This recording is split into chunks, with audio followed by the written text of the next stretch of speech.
Please help me. Please help me.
Ladies and gentlemen, guys and gals, boys and girls, ghosts and ghouls, I'm Scary Gary, and joining me today, as always, is Spooky Sammy. What's up? How's it going? No, hi. Can't do it. Can't do it! She came in with the dry rub. Boy, did she. And also joining us is Eerie Aaron. Hey, y'all. It's the goddamn Tiger King, y'all. And also joining us, something I haven't been in quite some time since I've gone bone dry, Juicy Jeff.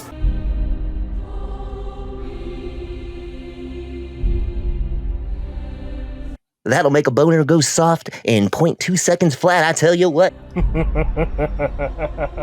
We are Division 3 AM, and this is the Aftermath podcast, and this is our Halloween episode. You know, we do it every year, and we change it up, and we try to one-up it from the year before, and this is what we came up with now, because we didn't really plan ahead. We just threw together a bunch of costumes from random things we had around, and this is what I got. What the hell am I? I don't even know. I look in the mirror sometimes without this mask, and I think that all the time. Anyway, I'm Carl, the redneck bandito with the Michael Jackson glove for some reason, and Aaron is... What are you, Aaron? Joe Exotic, Tiger King. I'm never gonna financially recover from this. And I'm the bones of Carol Baskin's husband. And what are you, Sam? I like to play with dead things. I don't know what that makes me, but... Oh boy. I came to the right place. We got Carol Baskin's husband. You wanna play with him? I sure do. Please send him over, thank you. And what are you supposed to be, Jeff?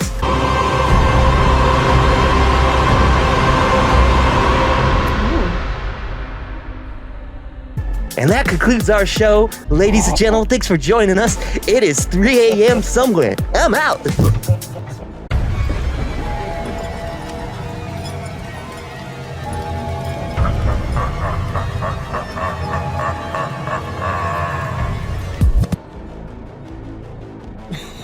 All right, I'm not going to talk like that the whole show, guys. We're just goofing around. So we're finally here. This is the moment you've all been waiting for. The Jeremiah Raber reveal, and I'm not going to keep this mask on the whole time either, actually. It is hot, and I'm sure it's going to annoy everyone. So, look at this. Don't take it off my headphones. We'll just put that behind it. Now I feel like the Undertaker. All right, so I'm not keeping the mask on the whole time because we're going to get down serious with it. Before we jump into everything, though, before we start talking about any of this stuff, it's time to go into our beer of the show, which I can't open with this glove on, so that's coming off as well. beers of the show. I think this time almost all of us had the same thing, but I'm drinking Woodchuck pumpkin cider. It's that time of year, and I just had to go out and get a case. What are you drinking, Jeff? What? That's crazy talk. I also have Woodchuck cider. Pumpkin. Oh, Lord. Woodchuck? What do you have, Sam? In all of its Another glory. Woodchuck. Oh, look at that. You want Woodchuck, some, baby? Woodchuck, Woodchuck. And if Aaron, you want to hold yours up, I could Photoshop a woodchuck into that or something. I wish I had that, but I do have an interesting, cool-looking beer.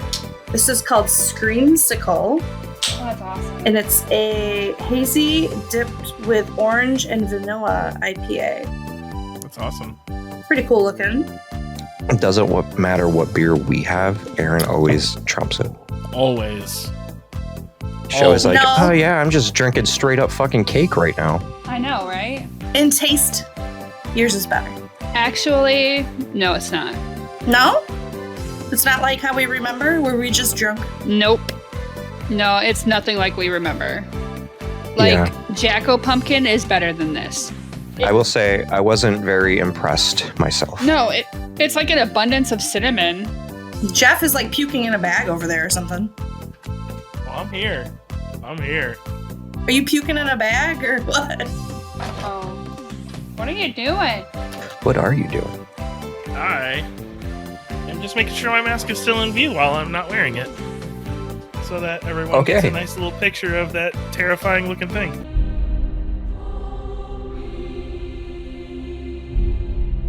I guess I could keep mine around just for random moments, be like, well, that really beefs me off. I'm keeping mine on because if I take the wig off, it's just Aaron with a mustache and giant eyebrows. So, All right, so that's what we're drinking, guys. 3 woodchucks and a screamsicle. And that's all we really need to say about that. I mean, ours is just pumpkin spice cider, which gotta have pumpkin spice this time of year. I know some of you people out there are apple cider people or whatever, and you. Moving right along. I am an apple cider person. Thank you. I'm kidding. Nah, I love cider too. come visit. I'll give you all the beers. I actually had a caramel apple cider from Big B yesterday. I usually get one of those a year, and I was in heaven. So I really Sounds didn't good. mean that about the cider. I love both. Happy Halloween, everybody. Happy Halloween! Welcome to our Halloween episode, the episode many have been waiting for, that has been delayed for some time, and that is the reveal of our Jeremiah Raber investigation. All the evidence we found, you finally get to see it, you finally get to hear it. Jeremiah and Debbie just were in town a few days ago, and they got to see and hear it. They enjoyed it. They were blown away by quite a few things, and hopefully you guys will be too. So what took it so long to come out? What took this all so long for you guys to see it? Well, we have to make it clear and understandable that we are just 4 people who work regular jobs and do a lot of other things, and life also happens. Sam has had some family medical emergencies she's had to tend to, and she's been pretty much doing that around the clock since it started. It's been over a month. I had a baby. I had a newborn, so I was out of commission for a little bit. And life just happens. We really tried to streamline this one to be our fastest. We actually got almost everything reviewed in record time before things happened, and we just had to put everything on hold. So we're sorry if that was upsetting to a lot of you, and it took a long time for us to get this out. But we are just 4 people working and living life regularly. We're not a company. We're 4 friends who do this for free. Mm-hmm. We don't get paid to do this. So this is something we do because it's a passion. We love to do it. And sometimes life just happens and you don't know that it's going to happen. I was going to say, if people want to donate money to us, yeah, that helps us. That helps us move along, get better locations, better equipment. Mm-hmm. But we're never going to ask for money. We just do this because we love it. We love helping people out. We love finding evidence like the stuff we found at Jeremiah's, like the experience we had at Jeremiah's. Absolutely. Yep. We were all under a lot of pressure too, because a lot of you were really, really wanting to see what we found. And it has been, in 2 days from the moment we've recorded this video, it has been 2 months since we have been to Jeremiah's. Honestly, that's not that long for us to put out a show, because it takes a long time to review all of the evidence as well. You figure we get probably close to 60 hours of video most times total between all our cameras, plus another roughly 60 hours of audio that we have to go through while also reviewing that. On top of a 40-hour work week and kids and... Actually, I have a 50-hour work week and then life things. We do the I best wish we we could can. hire people to do it, but we have to be thorough and do it ourselves. Yeah. It's just how it is. I mean, in the future, we do plan on having people come along to be our camera people, like just film us. But we're not going to be able to pay them. So it's going to be mostly family and friends that are going to help us out do that later. But they get to go ghost hunt with us. Mm-hmm. Understand that we are not an actual television show. You may see like trailers and videos and the show that looks like this professional production. But really, it's still just us doing it, and it takes some time to do it. It looks a lot bigger than it is. We actually we have a good image. We've created a good image for ourselves. We don't have like a huge production team behind us. We don't have a whole show. We're not a company. Like some people think we're a company. We're not a company. We're just a paranormal investigation team who we just got some skills and they're multiplying. If you want to put us on TV, we'll be on TV. We'll be on TV. I won't suck a penis to do it. Yes, he will. Don't let him lie. He will do it. Depends on the penis. Zach Bagans, if you're out there somewhere, just... But until then, we're going to our regular jobs. So, And I'm going to say on top of me being at the hospital every single day for the last, I don't know how many days. Since September 8th. Gary having a baby and having to deal with that and reacclimate to having a kid. I just had to put my dog down. So be considerate or I will come for you. thank you. Pour one out for my Rasputin buddy. For Rasputin. For Rasputin. For the buddy. The bestest boy that ever was. The bestest boy.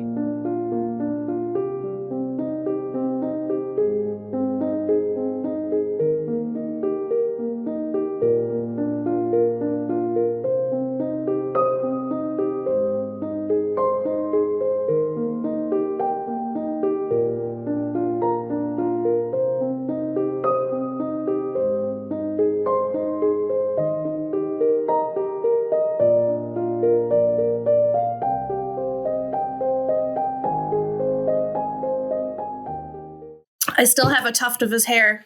I know. Gary does too.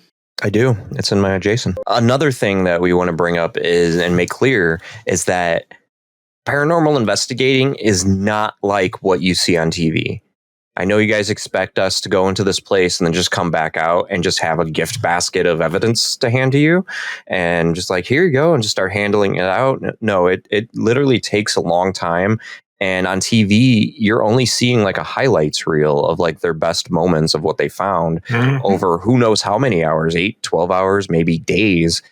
And you're only seeing little highlights. You're not seeing the full investigation. So for most of you, when we were streaming live, what you saw was the first time you saw a real paranormal investigation in its entirety. Mm-hmm. We've never even streamed an entire investigation ourselves before. We just popped in to do a few sessions at most places. This is also for us the first time we've shown an entire investigation live as it happened. Mm-hmm. So for you guys, that was new. For us, it was new. Didn't we live stream most of Prospect? If I'm not mistaken? No. Yeah, we had a live setup Oh, we had... facing the security cameras, not actually us doing the stuff, but they were watching the security cameras. Yeah. We did have a live stream going the entire time at Prospect Place, but it was just a camera pointed at our security camera screen. So you couldn't hear us or see us at all times like you could at Jeremiah's. So it was an experience for everybody to see what a real paranormal investigation is like. And then they also saw us and how we are doing an investigation and how we're different from what you see on TV, because we're not imitating what we see on TV. We're just being ourselves. We're investigating, doing what we love while being ourselves. So we're going to have fun and laugh and joke. And we're still finding evidence, as we're going to show you later. Quite a bit, actually. All right. So also, we want to talk about t-shirts. Thank you to everybody who bought t-shirts from our shop. That was awesome of you. Like, it was awesome to see all the t-shirts sales and everything going through. But Yes, thank you. what was more exciting than selling the t-shirts was to see you guys wearing them. You guys sent us in images of you wearing the shirts, and we told you if you sent those pictures in, we're going to feature you on the show. And that's what we're going to do. We're going to feature you right here on the show right now. So there's a problem with showing these images.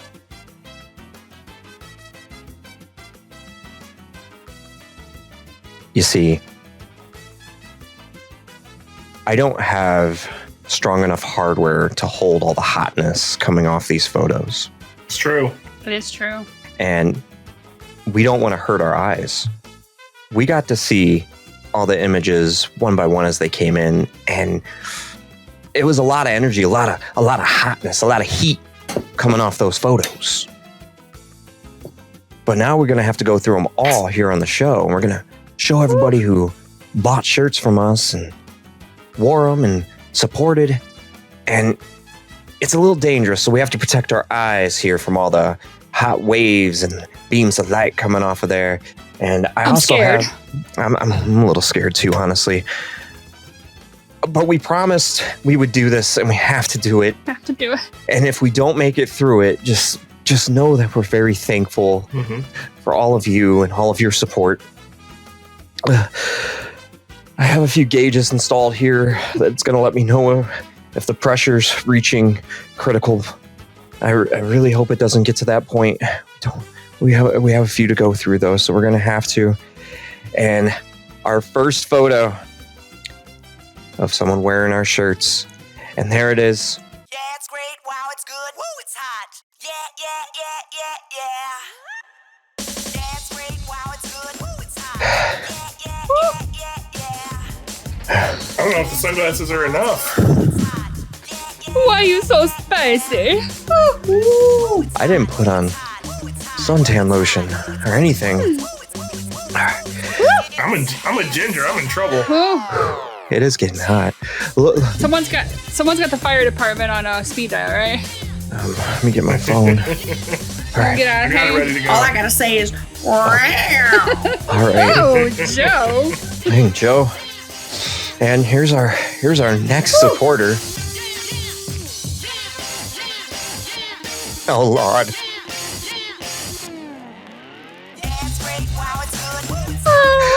Oh.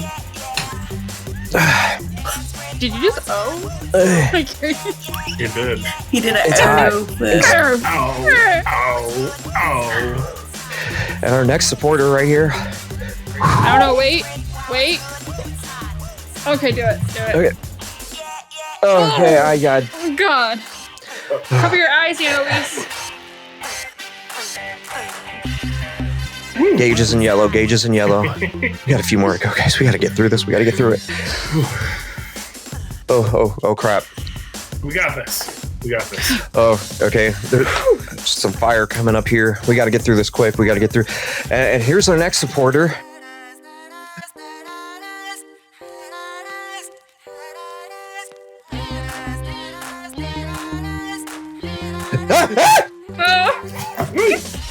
It's getting hot. I don't know where my fire extinguisher is. All I got is this little spray bottle. It's gonna have to do, Gary. It's gonna have Put it on a to do. little bit. Our next supporter. Oh, get a little water.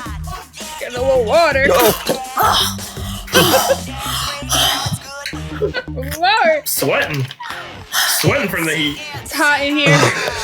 It's so hot. You blow my damn boy off, girl. I know, girl.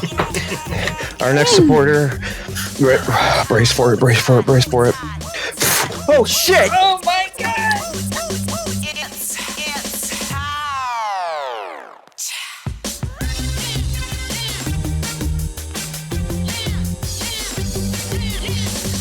It is. I can't see Why anymore. is it bright? Oh, I Jesus. can't see. I got a few things that have melted now. I'm gonna need some holy water up in here. I don't even know if we're going to be able to finish Oh. the show after this. Our next supporter. You see what did to my can? Oh my god! It impacted it. It pulled all the moisture out of it. Holy shit! Our next my. supporter.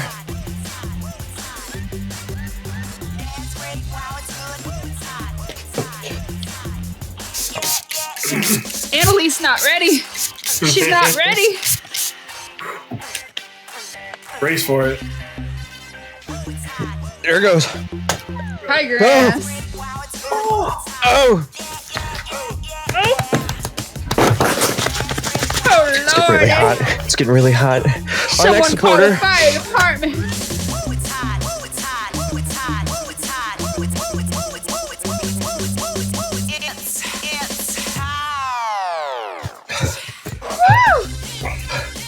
I can't do it.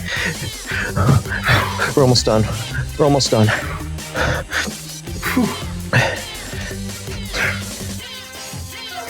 One more.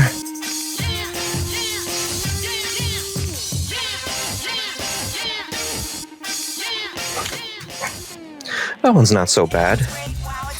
It's actually kind of cool. That was wrong! It's the last one right here. Go Fire! get. We got a fire! Oh my gosh. The last one. I'm calling the fire department. Last one. Here we go.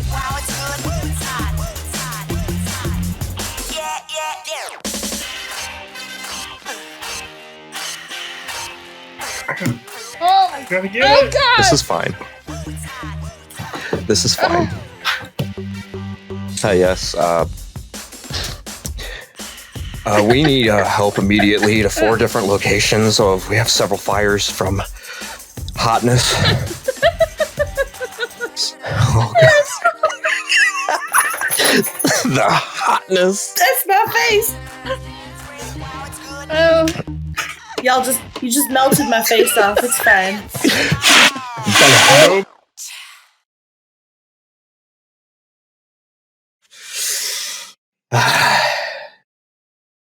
Thank you, everybody out there who supported us. We really appreciate it. We really, really do. thank you so much. We love you guys. We love you. And y'all look great in them shirts. God damn. Woo. It is hot. Well, that was spicy. Very spicy. And with that being said, and this is dangerous, after what we just went through, I don't know if we should do this. But it's already set in motion. So we kind of have to. We have 2 new shirts dropping in our store. 2 of them. 2 exclusive shirts to the Jeremiah Raber investigation. And at the very moment that we have announced this, a post has now appeared on our website for you to go check out these new shirts. Hot damn. You know, you never cease to surprise me. You know, you just own it. You always own it. You just always own it. Check out these shirts right here. Have a look at the first one. Here it is, right here. I'm gonna put these back on. Yeah, look at that Putting them shirt. back on. That shirt is a representation of Boots, and it has the entire Shirt is team. Fire. Heck yeah. Now you get to wear Boots in style with the entire Division 3 AM investigative team. Jeremiah Raber's on the shirt. And guess who else is on the shirt? Little Harley. Look at Harley down there in the corner. Oh, isn't that adorable? Oh, Aww. little adorable Harley. It's almost as good looking as me. Almost, but not quite. Almost. Hey. See, I just keep redressing. And our second shirt is the other highlight of the investigation. The other spirit that everyone seems to be talking about because they're just so popular. And that's the Humper Ghost. Little Humper. He got his own shirt too. Let's take a look at that. There it is. There it is. And I don't know how I feel about this one. it kind of looks like that Sam on the couch, but if you pay close attention, she ain't got no face. And do you know why she ain't got no face? Because that could have been any one of you. Could have been you, and it could have been you, and it probably will be you. You know Probably you not are. you.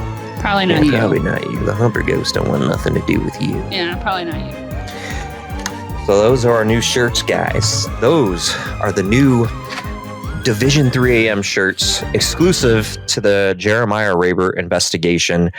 You now can wear boots in style, and you can now wear the Humping Ghost in style. You can have the whole team, Jeremiah and Harley, all on a shirt, and they're awesome. And that's not where we're going to stop, guys. For everybody who orders a shirt, everybody who orders one of the new shirts, that is, your name is going to be entered into a raffle for one of these. This is my personal one. This one's only autographed by Jeremiah, but we have some that are autographed by the entire team and Jeremiah. So we are giving away a few autographed photos from the Haunting of Jeremiah Raber That's right. for everyone who buys one of the new shirts. So for every shirt you buy, that's an entry. And we'll put all your names in, and we will announce a date where we are going to do the raffle, and we'll do a live stream with the raffle, and we will raffle off these autographs. So hopefully you guys win. We'll make another post to remind you about it later. But these beautiful photos of the team and Jeremiah sitting on the porch of that very haunted home could be yours. If you just buy a shirt from us poor people living in dirt, eating Kraft macaroni and cheese that's off brand from a store you ain't never heard of, probably called Good Cheese or something like that, I gotta feed help these us buy tigers. some more ramen. Ramen is delicious. So anyway, guys, I love ramen. I love ramen. I got a whole cupboard of it. So anyway, guys, we are giving away those. Just order a shirt, one of the new designs, and it'll enter you into a raffle to win an autographed photo of Division 3 AM and Jeremiah Raber. And for every shirt you buy, that's another entry. So we'll announce a date and an end time for that later. Okay, so let's talk about our arrival in Newcomers Town and what it felt like being there before we got to Jeremiah's. And right off the bat, Newcomers Town is a small town. Yes, very, very small. Yeah, very. There is not much there. You could pretty much see the whole town in a half hour. If that. Yeah, maybe not even that. They got a few little small town shops. We went and ate Dick's, and that was pretty good food. That was really good food, actually. Oh, actually, it's Dick's Place. Sorry, I should have been more clear. We went to Dick's Place, which they had some pretty great food. I enjoyed it. And what was the winery we went to? The Yellow Butterfly. Yeah. Yellow butterfly, yeah. It's a tradition for us to go out and get a meal and a drink before we do an investigation. So we always go find someplace local that we've never been to before, and we go get something to eat and have a drink. We went to the Yellow Butterfly Winery and we tried some of the wines there, but then found out they didn't have food. So we had to skate out from the winery and go get Dick's before we headed over to Jeremiah's. We needed those Dicks. We needed plenty of Dicks. So we're at Dick's and we're watching Jeremiah live streaming from his place. And we kind of interacted with him before then. We also got some Chili Willy. Chili Willies. After we went to Dick's. We got Chili Willy before Dick's. Yes, we did. Okay. Yeah, we did. Chili Willy's. Chili Willies was first. Then it was Yellow Butterfly. Yes. And then it was Dick's. And Gary and Jeff actually went and got Dick's before me and Aaron got there. So they were getting dicked before me and Aaron showed up. We were. And it was wonderful. And I never ate Dick's so fast in my life because we had to hurry up. Yeah, we were, our schedule was getting pretty close there. It was time to hurry up and get to Jeremiah's. Like, what's the fastest Dick special you got? Literally here? asked what was the fastest thing they could cook, and they brought it out. So we scarfed down our Dicks as fast as we could and ran over to Jeremiah's. And that's where it all began. You know, it did not feel like we were meeting someone from television. In fact, I purposely myself did not watch anything because I wanted to meet him first. I still have not seen it. Sorry. I still haven't either. Me neither. Sorry. I want to, though. I'm on Return to Amish. I've already finished the Breaking Amish. We got to Return to Amish at the point where so Sabrina is pregnant, about to give birth, I guess. And that's where we left off because we started watching our Halloween movies and stuff. But we're going to finish it. We're going to finish it eventually. Priorities.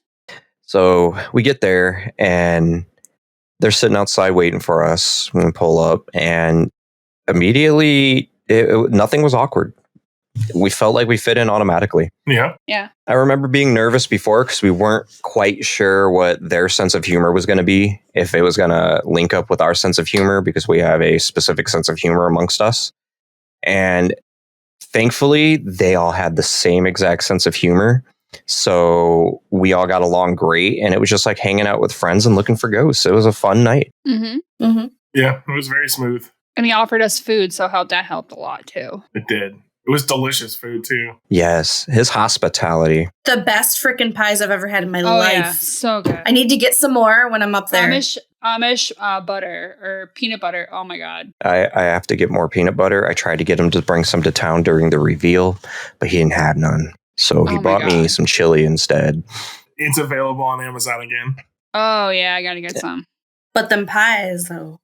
Them pies, though. Oh, so good. Them Amish pies. Woo! Them Amish pies were amazing. His hospitality was through the roof. He bought more food for us that we could ever possibly eat. He had fruit pies, he had peanut butter and sausages and bags of chips and crackers, and he didn't just buy like, oh, here's a box of crackers, here's a bag of chips, here's some peanut butter. No, he's like, here's 8 bags of chips, 12 fucking boxes of crackers. Half his fridge was full of meat and cheese. Yeah, here's all this meat and cheese.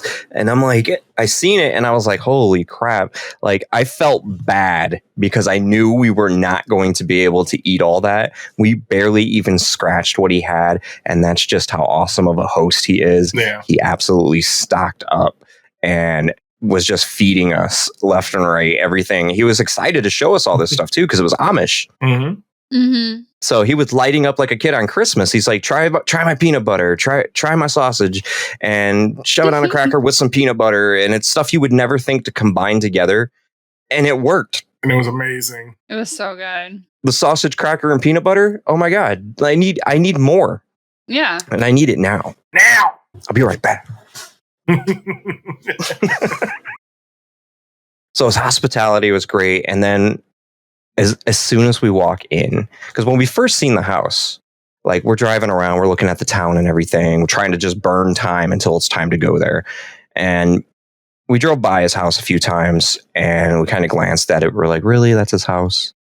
Like, you really think we're going to find anything there? It just so nondescript. Mhm. It does not stand out. No. Not at all. So we get there and we walk in that door and there's Harley. Yeah. I'm not gonna lie. I beelined for that dog. I'm like, where's the dog? I'm here for the puppy. And me and Harley connected immediately. He ran up to me and was like letting me pet him and stuff, but he was still iffy about other people. Don't know why. He liked to talk to me and hang out with me at first, but after a few minutes, he loved everybody. Mm-hmm. Mm-hmm. He was following us all over the place. And I was scared because he's so small. He's like this tiny. He's bigger now. But when we were there, he's like that tiny. I thought for sure I was going to step on him. I was terrified of stepping on Harley. Yeah, I was too. Same here. I kept watching my feet the whole time. And Jeremiah's like, oh, he's fine. He'll move. He'll move. He'll move. And if he doesn't, he'll learn. I did not want to trip over Harley. No. No, not at all. And I got some DVR footage where you can see that Harley, for some reason, followed me around for a while. Like, as I'm setting up equipment, Harley was with me, just following me everywhere, walking back and forth across the floor right at my feet. So I was even more cautious. I was like, please don't follow me, and then stop suddenly. I don't want to trip over his dog and then have to leave immediately. Sorry, investigation over. I stepped on Jeremiah's dog. Yeah. So how'd you guys feel walking into Jeremiah's? Aaron? It was nice. I wouldn't say I was a little nervous, but I'm a pretty social person, but it was pretty amped up to like, oh, we got a celebrity's house we're actually doing. So, I was a little nervous, but like you said, he greeted us with open arms. Everything was really, hospitable. All the other people involved were really nice. So all in all, it was a great time. But yeah, I mean, as far as first impressions go, very nice. I will say, I just found this out recently when he was on his way, that he does not like being called a celebrity. Yeah. I mean, I didn't really look at him like he was one, but I still know don't. we kind of know that he is. So, but yeah, I mean, he's just like cool people. Yeah. Yeah, he's a pretty cool dude. I don't really look at him as a celebrity. In fact, like our friendship has just been growing since we've met him. Like we've connected with him so well. Like now we're forming partnerships and stuff, and we'll talk more about stuff like that later about things that are coming in the future. Sam, how did you feel about heading into Jeremiah's? Pretty much the same. Like I didn't really know him from anybody because I mean I had to Google him, and I was initially brought the offer by Chad, one of the guys I worked with. It's one of Jeremiah's friends, and I worked with him at Lowe's for quite a while, and he knew I'd been ghost hunting for like ever, and it was one of my passions. And he's known me since we started Division 3am. So he would talk about Jeremiah like when he would message me and stuff, and I didn't really know him, like I said, so I had to Google who he was. Going into his house, like I didn't feel not welcome or anything like that. He just doesn't seem like he does on TV, because I read a little bit on Google about him and stuff. He's nothing like what people make him out to be online. Yeah, nothing. So it's like night and day. He's a really cool dude. I like him a lot. And I gotta agree with that sentiment too, because I actually, since I've watched the show, I was a whole different dude on the show than the person I met. And there were points where you can kind of tell like he was playing it up for the show, because he was just being a straight up asshole quite a lot on the show. And it was like he loved doing it. Like, oh, I get to do this to people? Hell yeah. And he'd be like, I don't care about you, whatever. I don't care. Get on my face. So I'm like, yeah, that's a whole different guy than the guy I made. I didn't make him. You made Jeremiah? You made Jeremiah? I made Jeremiah. No, he's a whole different.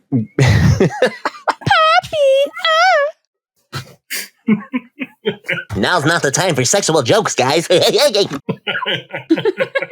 No, he's not the same guy that I met. The guy on the show and the guy in reality is completely different. And he's a jack of all trades. Just look up his name. He's done so many things that before he even came to town to do the reveal, I discovered he was hunting pedophiles. He was a pedophile hunter. What? I did not know this. Yeah. Literally, he did. He was posing as a 10-year-old boy to lure in predators. Fucking awesome. Yeah.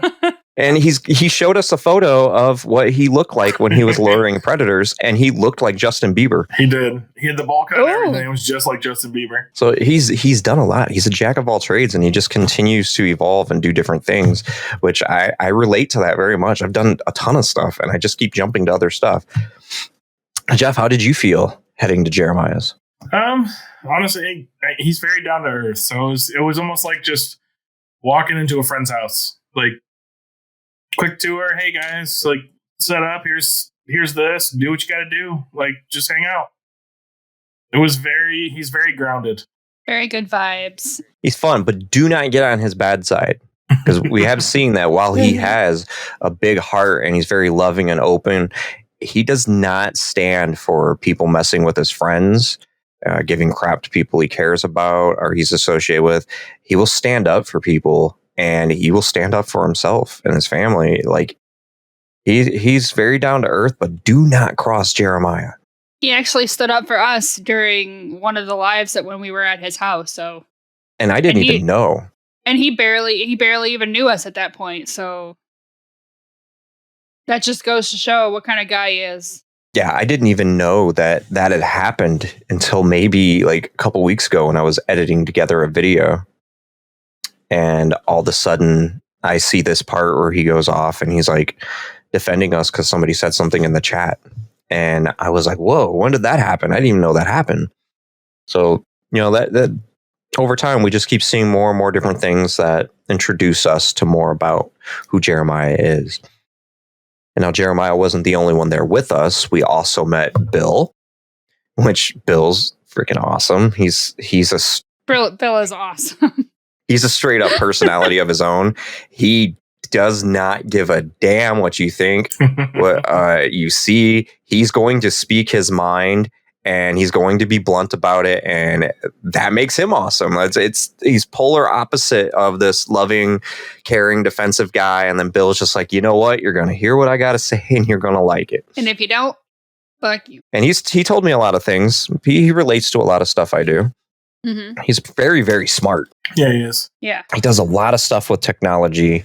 Like, he knows his stuff when he's talking about things. Like, I was blown away by that. Like, just things he would talk about. I'm like, wow, he knows a lot of this stuff. He can make ghost hunting equipment, whatever. Like, he's very smart. Mm-hmm. And he likes a good beer. Yes. Definitely. Just like all of us here at Division 3 AM. My kind of people. Well, I don't know about a good beer, but he likes beer.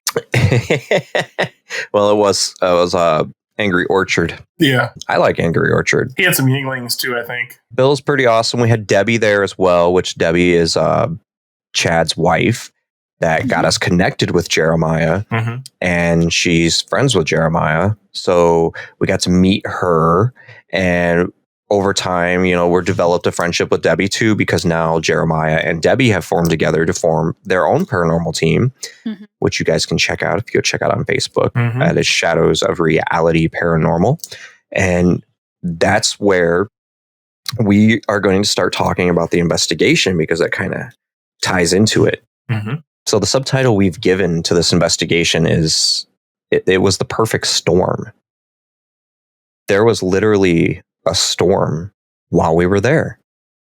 And we believe that storm spiked up all the activity that happened, all the things you saw in the live. Most definitely. There was more activity going on at this place than I think we've ever seen on an investigation. It was just rapid fire, and it just kept coming. For the length of time it went on, yeah. We've had some pretty intense things happen, but they were short-lived. Mm-hmm. Yeah, so usually you get paranormal activity, it comes in bursts. You'll get a very heavy session out of nowhere where a lot is happening, and then it'll die down and stop. Yeah. That didn't happen here. It just kept going. Like, there was hardly a break in between one thing happening and the next. So that's why we call it the perfect storm. And if you watched our Collingwood episode, we talked about coincidences, synchronicities. Mm-hmm. This case was no different, actually. We had quite a few synchronicities and stuff like that come up. And one of them was that when I designed the promotional material to announce that we were going to Jeremiah's, that image is his house, and there's a storm. And it's all cloudy and thunder. I didn't even think about that till maybe 2 or 3 weeks after the investigation. Like, holy crap. We really investigated there during a storm that looked pretty much identical to what we used in the image. Mm-hmm. So it was like such a synchronicity to make the image before we even go there, and then get there that night and have the storm cause such a intense investigation. Yeah. We've seen Amish stuff like everywhere for a while. And I got to bring this up too. When Sam was first telling us about Jeremiah, because it got brought up once and then it kind of like faded away, and then she brought it up again later, and that's when things started getting rolling. And then I found out, she's telling me it's this guy from Breaking Amish, this Amish guy. And we get in contact with him, and I'm sitting there thinking, I'm like, if he's Amish, how is he messaging us? I was so confused by that. Like, why are we getting messages from an Amish guy? And then they wanted to call us on video, and I'm like, isn't he not allowed to use that? Like, I was confused. So when they start describing the house to us, he's like, well, there's power downstairs, but there's no power upstairs. I'm like, how does he have power in his house? And that's when I found out, oh, he's not Amish anymore. I had to look up a picture of him, and I'm like, okay, he's not Amish anymore. I was so confused. Way to go, Gary. Way to go. So the perfect storm happened, and stuff just started going. It didn't start off immediately like that. Like, we were getting everything set up. right before we even started investigating, like as we were heading in to do the Phasmobox session in the upstairs couch room, one of the ghost balls, the light up balls that we had in one of the back rooms starts going off. And this is where you guys joined us, because that's when we started live streaming on our page. We were back there trying to get it to light that ball up more. And it was doing it on cue. It happened quite a lot. And at the moment we were getting ready to go do the Phasmobox, and Sam came to get us and said, "You guys ready to do this session?" It stopped. It completely stopped. Mm-hmm. It was not answering us anymore. So we left to do the Phasmobox session. And then it picked up from there. We started getting all these responses, and the REM pod action started kicking in, which we've had some REM pod moments in our investigations, but nothing like this. Hydro comes to mind for sure. Hydro was our best for REM pod action. Before this one, yeah. Before this. Because this one was immediate replies, lighting up to certain questions, but not lighting up to other ones. And then when we'd re-ask the same question that it lit up to before, it would light up right away. It would stop when we told it to stop. And it was storming at Hydro too, so. Mm-hmm. That's true. We did have a storm at the Hydro when we were having action. And I think the storm was part of it. And I also think Jeremiah doing some sessions before we got there with the REM pod kind of helped teach them how to use it. He got the spirits in the home familiarized with using the equipment before we got there. So since he'd been doing that, we think that also contributed to the action and experiences we were having. Yeah, definitely. Moving from place to place in here, we're getting a lot of accurate responses with the REM pods. And we also went and did some Estes methods. And we wanted to keep it fair and even. So instead of this time, since it's usually just our team and friends and family going on an investigation, now we're at a home with people we don't really know. So we would have one member of our team and one of them in the Estes method with us. So there was no way that we could be preloading and it would show like everything was fair and even. Worked out pretty well for us. Yeah, that proved to work out well, because we were getting a lot of responses where both of us and the Estes methods were answering the same things at the same time. They were saying the same words at the same time. And many times at Jeremiah's, we got the same answer at the same time from both people hooked up through the device. So they were hearing the exact same things. In fact, I think the one that had the most identical responses was Aaron and Chad's session. Like, at first, that one was kind of screwed up because we didn't have the ghost box set up right. So they didn't say anything for like 20, 30 minutes. And finally, I'm like, you know what, guys? I think something's wrong. It was 10 Was it minutes. 10? It felt like forever. Because in the second time, we reset them for 10 minutes. We were doing 20-minute sessions. Yeah, it did. It felt like forever, just with dead silence. And finally, I'm like, "Hey, you guys aren't saying anything." And they're like, "Well, nothing's coming through." And we found out the ghost box hadn't been sweeping, so they were just hearing static on the same channel the entire time. So that's why they weren't hearing anything. So once we hit it to sweep, bam! Like it was just rapid fire. They're both saying the same things over and over and over and over. And Debbie was sitting there keeping count. I can't remember what the full count. I know it was like 7 or so. 7, I think. Yeah. We had amazing results with the Estes method. It was Chad and Aaron, Sam and Jeremiah, and then myself and Debbie that did the 3 Estes methods that you've seen live. And I think they all actually ended up pretty decent, pretty good, which is not common. Usually we might get one good Estes method session out of an investigation. And we got 2 responses with Jeremiah and Sam. But that's because Jeremiah can't hear for shit. Yeah, he had trouble hearing. He didn't really know. It was his first time. It was all their first time doing this. So they didn't know when they should speak. Like he would doubt if he heard something. Yeah. And he told us, he's like, I thought I heard that, but I doubted it. So I didn't say it. So we had to explain, no, if you hear something, just say it out loud. Don't even doubt it. Don't second guess it. Just say it. So I think that helped the people who came after understand more on how to do it. we went and we did the Ghost Boss session at the beginning. We did the Phasmobox session after. Then we did the Estes method in the back bedroom. Then we went downstairs and we were in between sessions. We were getting a few drinks or something, not alcohol. Like we had ghost energy drinks and stuff like that. And we were having some snacks. That's when Jeremiah was giving us food. Yeah. And that's when the REM pod in the hallway downstairs started going off. Now, we didn't stream that live from our page because we were caught off guard. We weren't expecting something to start happening right then. We just kind of jumped into doing a session. And Jeremiah went live during this.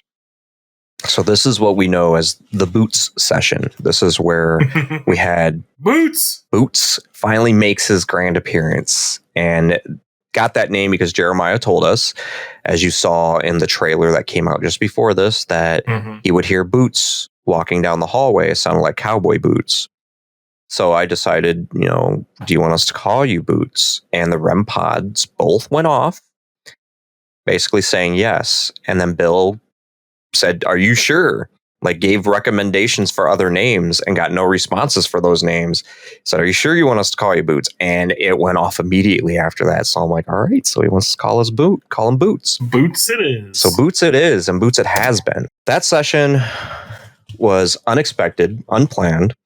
And it's a good example of what it's like on a paranormal investigation when activity does start kicking up, because it can happen at any time. This is outside of us trying to speak to anything, and something reached out to get our attention and pulled us in. And next thing you know, we're talking to some guy named Boots. And how we're all passionate about it is we all got very giddy when we started getting responses. Yeah. We got giddy. We got really giddy in there. You can hear us get really excited. And for some people, that might have been a little annoying for you trying to watch. But we were just as excited as anyone watching, because this was unprecedented for us. You don't get this much activity on an investigation. Most of the time, you're bored, waiting for something to happen, hoping for something to happen. And you're creating your own fun at that point, just goofing off. And at Jeremiah's, it was just coming to us. Yeah. We didn't have to go looking. It filled the time. Absolutely. So we spoke to Boots for a bit, and that started to die down. Boots was no longer responding. So we stepped away. We were finishing up our little break. Jeremiah was going to go get some fresh air sticks. I like it. We heard the REM pod going off upstairs in front of the couch, and nobody was up there.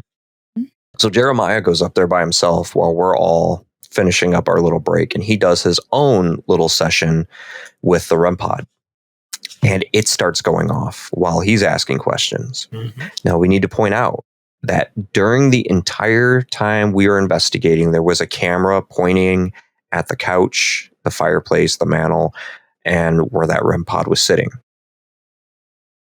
During the entire investigation, that REM pod did not go off without us in the room, except for that one time. And that was right when the Boots session was going on. And we told Boots to light up all the REM pods in the house. We did not know that the one upstairs had gone off until we reviewed the evidence. So he did light up all 3 REM pods. Jeremiah happened to hear the one upstairs going off, so he went upstairs alone to conduct his own REM pod session, and he sat on the couch far away from the REM pod, and he started getting responses as well. And when we get to our evidence, we will show you that something else occurred while he was there by himself doing that. And we got that on tape. We'll get to that eventually. So we join Jeremiah shortly after. We all go upstairs. We join in for this session. We start doing a regular Ghost Box session after we do another short Phasma Box session. So we hook up a regular Ghost Box. We start doing a session with that. I believe at this point we're getting pretty close to wrapping things up, because after that, we broke out the SLS camera. And that's the thing you guys saw that makes the stick figures. And the stick figures are, in theory, this thing picking up a ghost and mapping it out. Because what this camera does is if you stand in front of it, if a normal human stands in front of it, it's going to detect you. Yeah. And it's going to make stick figures of all your limbs, your legs, your arms, your hands. So it can pick up your movement. And this was used in video games. So if you were to move your hand, the video game would see you moving your hand and it would move your hand in the video game. That's what it was originally designed for. Mm-hmm. Very primitive motion capture, basically. Yes. Well, I wouldn't even say it's primitive. It came after mocap. Came after motion capture. It's more like a video game without a controller. You are the controller. I mean, not even gonna lie, that was the way they promoted it. They literally would say, "You are the controller." So it's what it does is it's basically a camera that shoots out thousands of infrared lasers. Infrared is a light spectrum that human eyes cannot see. But when you use like something like a night vision camera, it'll pick it up. So it shoots out all these little dots. And that's how it is able to detect if a person steps in front of it because they're breaking those lasers. And now it detects a person.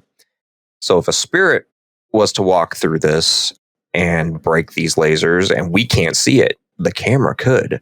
And it's going to map out where the spirit is.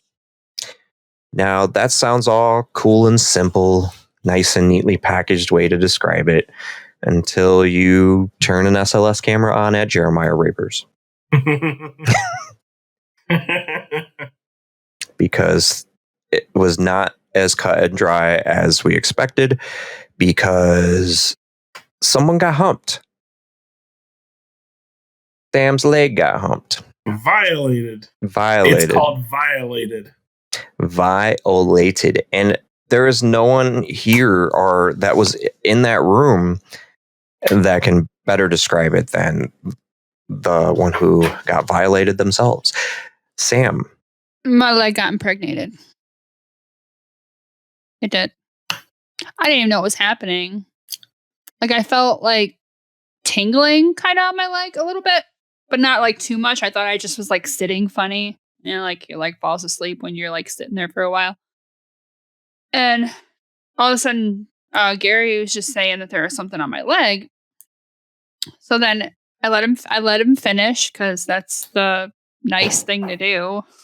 I mean, you wouldn't want to you wouldn't want to be stopped mid hump, would you? Like, so I let him finish, let him get his thing, and then like a couple days later when we were at home, I'm like, man, my leg kind of hurts, like the leg that got humped, and I like looked and I'm like, what is that?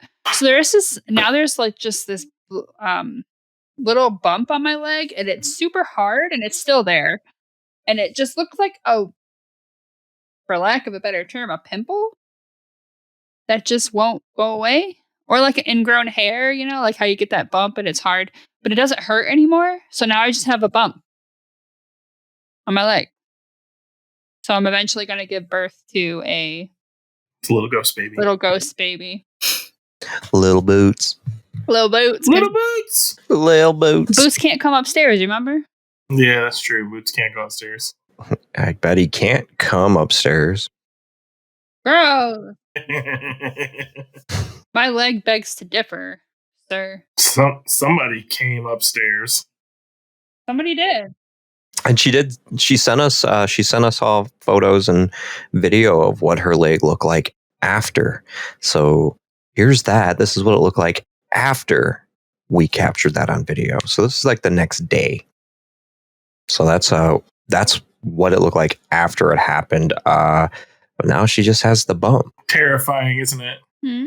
It literally looked like her leg got beat up. So that humper ghost was vicious and vile. He was very aggressive. He was aggressive. He was not letting go. For no reason. Like, he didn't have to be that aggressive. He could have been, like, nice about it. He could have calmed the shit down. Yeah. Be a gentleman. That's not your couch. He could have at least came through the Phasma box and been like, I'm gonna hump your shit. Let me up in them leg muscle guts. Give me that. Sure would have been fantastic if he would have asked permission first. So that was what came through.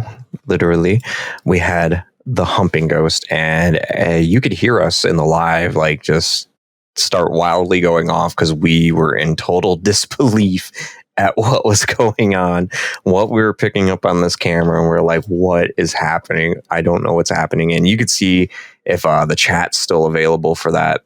The chat was blowing up, like they're dying laughing. They're like, oh my God, what is going on? It was just the most wild, unpredictable thing. We had no idea when we were coming to Newcomers Town. When we stepped into this house, we were leaving with footage of what could definitely be a spirit humping a leg. And also reaching up and fondling, because there was a hand, this weird shaped hand that just kept reaching up and fondling at the same time. It was like booby, booby, booby.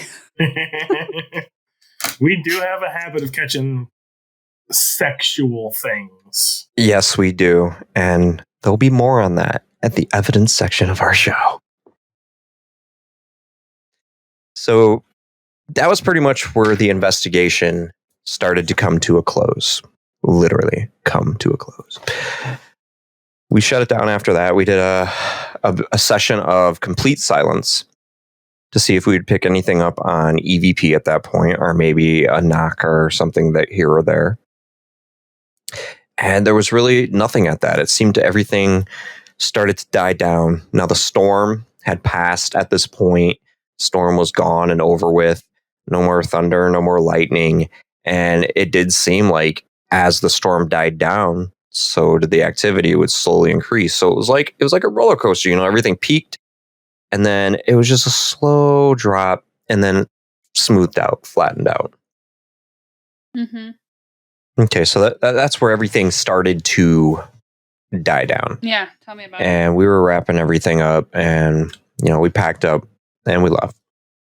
Stuff came up during the investigation, like things about gates and portals, and this stuff has come up after the investigation.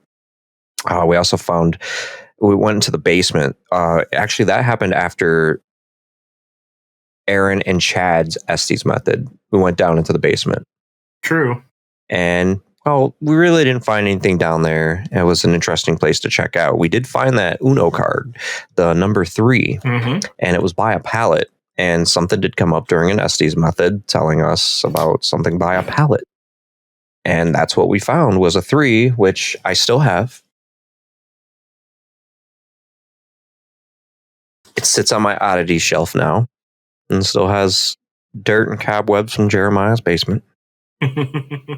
But we took it as like a Division 3 a.m. thing. It was the only Uno card down there. It was by a pallet, and it's a 3 for 3 a.m. So we kept that without permission. So sorry, Jeremiah, if we stole your Uno card. Yeah, he didn't know. He's been looking for that. He's probably been down there like digging up the dirt and stuff like, where the hell is my Uno card? No, I left it here. Oh, I left it here. I'm going to call Debbie. Maybe she took it when she took boots. So the basement was pretty cool and interesting. There were some quirks about the basement. There was a boot down there, but nothing really felt like there was something in the basement. Later evidence, a very weird brick wall. The very weird brick wall that's not connected to anything. It's just there. It's not holding the house up. Just a freestanding brick wall. It's not a support in any way. There's no chimney that comes up through there. Nothing. It makes no sense being there. What's it covering up? What's it hiding? What's back there? We don't really know. I don't know if Jeremiah is ever going to test that and check, because as I brought up when he brought it up before, was knowing my luck. If I was to tear something like that down in my house, I'd probably be halfway through before realizing why it was there and go, oh shit, that's why it was there. And then the fucking house falls down. That would be tragic. That would be horrible. So I don't know why it's there. It doesn't look like it supports anything. It doesn't really look like it's covering anything up. There's a few holes where bricks used to be, and you can't really see back there. I don't know. Maybe we'll drop a camera back there or something one day, see if we can do anything and pull it out with a rope or something. It's going to be a cheap camera, though, so don't expect bomb footage, because I ain't going to lose my camera behind that wall. Nope. So that was pretty much the investigation experience, play by play. And we don't have to go into too much detail because you can go back and watch every video from the live stream because you got to see everything we did. We left nothing out. So you were there for the entire investigation with us. So that was just our point of view on it. We just did a breakdown on it. And from a different point of view, we will bring in a special guest to tell their side of things from us coming into the house.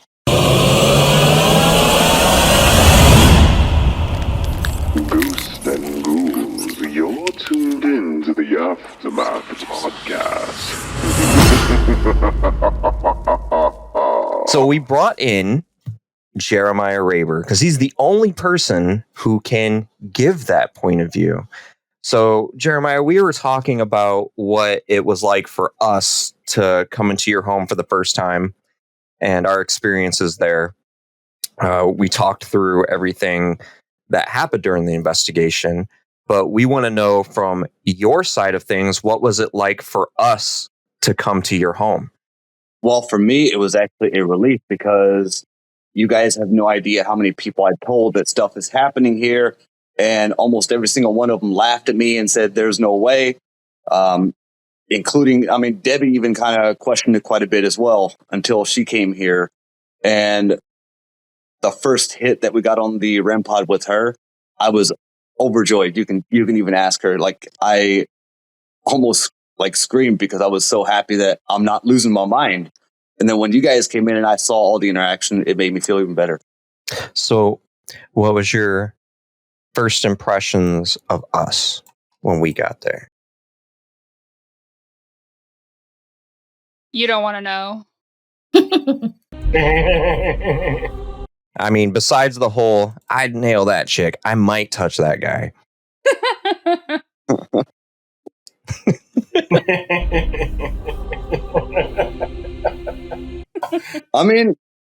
I'm pretty good at reading people, and I just got a very good vibe, right from the beginning.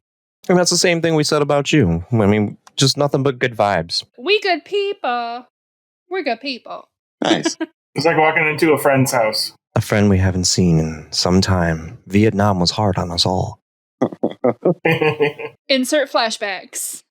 Insert flashbacks. With Jungle. I will too. I'll go to flashbacks from the investigation right now and play them in slow motion to Jungle Boogie. Where's Jeremiah? Jeremiah's right.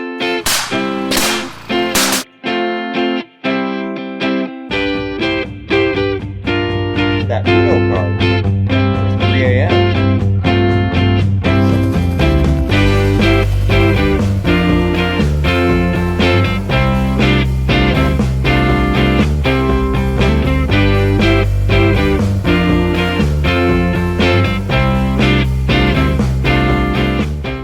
Well, something close to Jungle Boogie so we don't get copyright striked. All right, guys. So that was all of our experiences and all of our point of views. And for the first time, we had the point of view of someone on the outside talking about us coming in to investigate.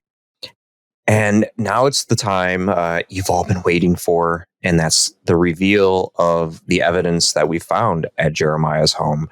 So we are now going to jump in to the evidence reveal portion of the show.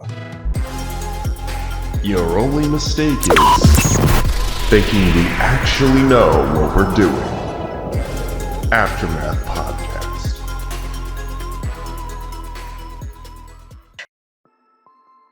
We're about to listen to some strange and unusual files that may actually be the dead speaking from beyond the grave. Sometimes they're so strange, they're difficult to hear. So for the best experience, put your headphones on now. All right, so our first file is 2 knocks. Are you able to make physical contact? So She asks if they can make physical contact, and you hear what sounds like 2 knocks or raps at the end. And we did not hear that in person. So it seems like we did get an answer that they could make physical contact. This next one's just a funny one. This is a good example of weird things you might catch on the paranormal investigation that might seem paranormal, but probably isn't. This one Aaron found. This is called the ghost fart. That's good. 3. I know it's a stomach, but it's never going to make me not laugh. I'm always going to laugh at it because it just sounds like a fart. But yeah, we think it's somebody's stomach growling. Debbie had some stomach growls going on that night, and Aaron had some stomach growls going on that night. So there was some growling stomachs in the room. And on a paranormal investigation, that can sound like a demonic entity sometimes, or a fart. This is a very odd one that we picked up. We haven't found any other evidence to cement this name, but Aaron picked up a name in this. Goodall. Yeah, what was his name? Goodall. Somebody go grab the paper. So right there, before somebody talks in the second part, you hear another voice say what sounds like Goodall, and some of you may remember Jane Goodall with the gorillas and stuff like that. That's what makes me think of Goodall. This is the second time with stomach spookies.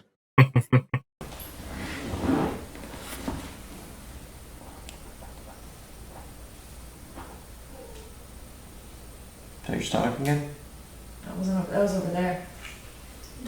So we asked her if that was her stomach again, and she said it wasn't. So we're not quite sure what that was, unless it was somebody else's stomach. Was it your stomach, Aaron? Who knows? It was probably somebody's stomach. Remember, guys, we're building up from the bottom to the top. From the bottom to the top. Right now, you're just hearing some stomach grumbles. This is probably a Phasma box response. So touch Jeremiah. He's given the authority to any spirit here to touch That's him, the REM pod. I cannot but it has see the not chat right now. as Let of me this do the- let me do time. this part. Oh, so it's at the end there. That's the one that says, that's- "What do you want me to do?" That was so creepy when I heard that. Is that because we were debating that during the Yeah. reveal? Like, what's exact? Let me play that right there. Time. Yeah. Mm-hmm. Okay. See, that's the one where we were talking. Like, it sounds like it's saying, "Why do you have a big D?" Yeah. We were saying it can touch Jeremiah, and then the whisper says, "What do you want me to do?" Yeah, I hear that now for sure. Like we were not on. When I heard that when I was doing reviews, I like threw my headphones off and got instant goosebumps. I'm like, "What?" Because I didn't hear that the first 2 times I listened to my tape recorder. Yeah, now I'm definitely hearing it. We're gonna play it again, but we were during the reveal, we were debating, and it was like, "Why do you have a big D?" And Jeremiah said BB, but now we know it's what do you want me to do? Let's play that again, guys. Headphones on for this one. REM pod. I cannot But it has see not the chat right now. as Let of me this do the- let me do time. this part. Definitely. What do you want me to do? Yep, loud and clear. Yeah. So we got some weird stuff, guys, while we were reviewing this evidence, and it's nothing new to us. We've captured stuff like this at other locations before. So the best thing I can say is if you're capturing a ghost doing something in the afterlife, or maybe a replay of something they did while they were alive, you can capture anything that they did while they were alive. And sometimes that might include some humping. And 9 months later, you were born. Exactly. So there's a lot of energy going into the making of babies. So your parents could have imprinted their voices on the atmosphere around them. And the next people that move in just think they have some freaky ghost in their bedroom. It's residual humpage. Residual humping. There you go. And Sam is the expert on that. And there is no one on this planet who can refute what she knows. I know, right? Thank you. Thank you. See my published works. What you're going to hear here is at the very beginning, you're going to hear some sensual moaning and some whispers after. Here you guys go.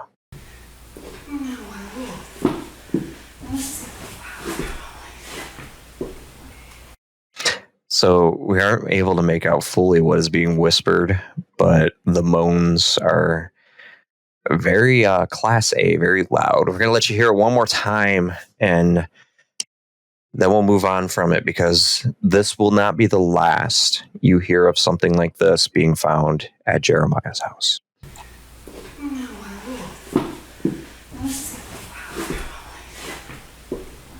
Sounds like somebody scuffling around, shuffling around, Oh, they shuffling, taking off all right. clothes. And then they whispered sweet nothings into her ear. Sweet somethings, maybe. It literally just sounds like an intimate moment where they're hurrying up and getting undressed. Like, go ahead, just take off my shirt. Maybe they're gearing up for what happened to me later on. Ooh. Yeah, they're gonna break out the SLS camera. Hurry up, take off your shirt. I'm coming for that leg. Literally. So this one is you've seen it in the live. It was part of the Estes method session between Sam and Jeremiah, who were in the device at the time, and we just saved this one because, you know, it's funny. I asked them a question, and it seems like when the spirits responded, I offended them. Let's take a listen, shall we?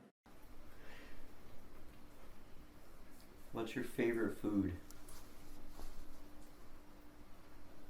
Excuse me? What's your favorite food?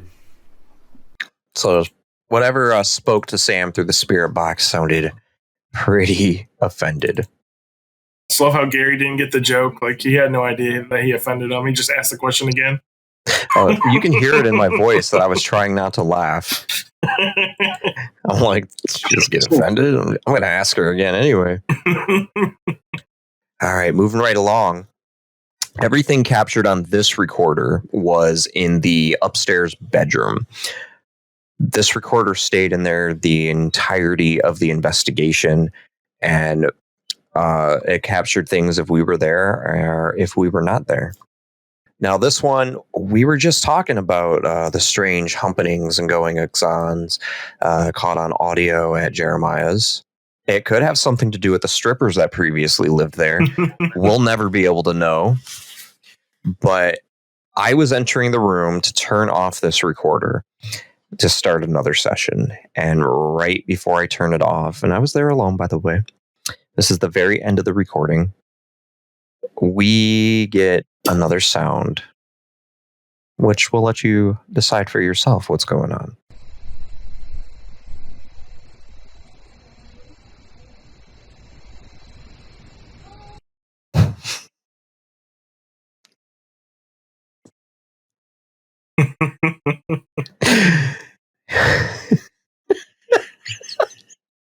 Every investigation. Every investigation. It is just... Every investigation since Hydro. It is the most pornographic moan caught on audio next to what we call it, the Hydro. But do you have any ideas what you think that might be, Jeremiah? I have no idea. But do you want to know? No. No. No. Hey, Jeremiah, you did say you wanted to be touched. Yeah, you did want to be touched, right? Not in that way. Oh, he wants to be touched angrily, not sensually. Oh. Well, that's a fine line. With clothes on. There you go. He doesn't want to be stroked. He wants to be scratched. I don't want to hear that sound when I'm getting out of the shower.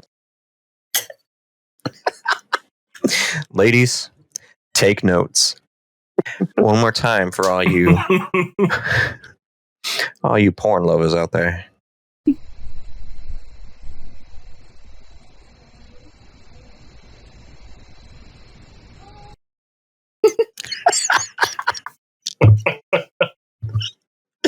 I'm sorry. It may seem like we're mature, but it is the most accurate pornographic moan sound you could ever hope to capture on audio. And I wish the recorder was still going to capture it in its entirety, but we just get the very start of it. What went on in that bedroom in the past? That's all I want to know at this point. I mean, I can put like the computer or something up there with porn on silent and then just see if we catch something.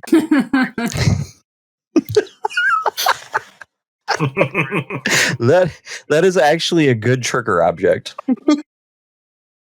You'll be the first paranormal investigator I have ever known to use porn as a trigger object. So stay tuned, guys. Coming soon, 2 months from now, Christmas Day, we are hunting ghost with porn at Jeremiah Raber's. We'll live stream the entire thing. We're just kidding. That's not happening. But I wish it was. We've Moving been right bamboozled. along. Joe, are you okay? Oh yeah, I'm fine. I forgot who I was. Who am I? She's just like, who the hell's Joe? Who's Joe? She ain't the only one. I literally looked at every camera in here and was like, there's a Joe in here? All right, moving right along to the next one. This one's kind of an inside joke to us. If you watched our Fort Mifflin episode, you know how we feel about Sprickets, and you know how we feel about Greg, and you know what happens when we combine the two of them. We caught this strange sound. We don't know what it is, but it could be Greg.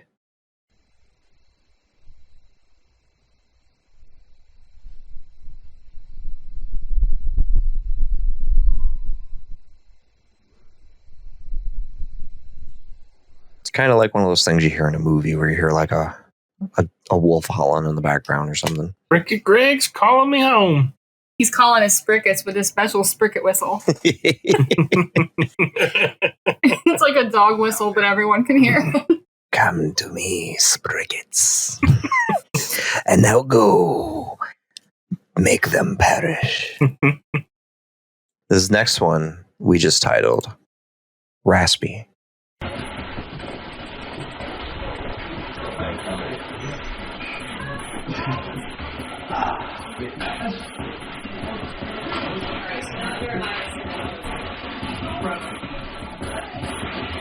So that's a little bit more of that pornographic hospitality we've become used to at Jeremiah Raber's home with these files. And I hope that's the last one we've caught out of this investigation. I think it is. I'm pretty sure that's the last one you're going to hear. But you're going to hear some moaning in there. And that's coming from the spirit box. So not only are they doing it physically with EVPs, without the aid of any equipment, they're able to bring it out through the spirit box. There's a voice in there, a raspy tone that's like, ugh, that's not from the spirit box. So you get moaning, you get this raspy, pleasurable release, and then a little bit more moaning. I got it all figured out now. You got it all figured out now? Yes, because they're always talking about $1 and all this moaning. So I'm supposed to be the pimp. So they're trying to pay me. Wednesday night, new episode of Ghost Pimp. Jeremiah Raber brings all of his hoes to roost.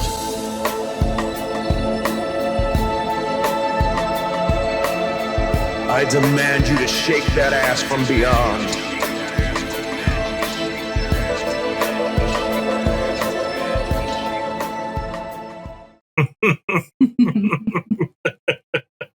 Because we always get like them saying $1.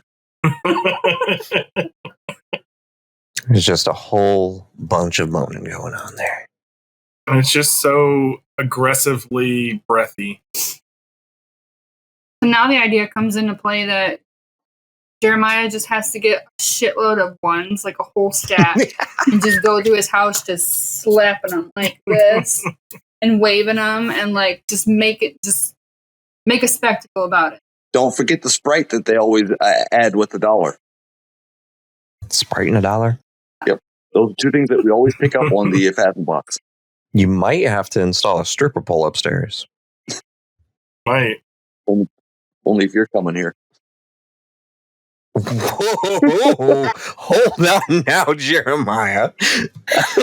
I mean, for you to entertain the ghost.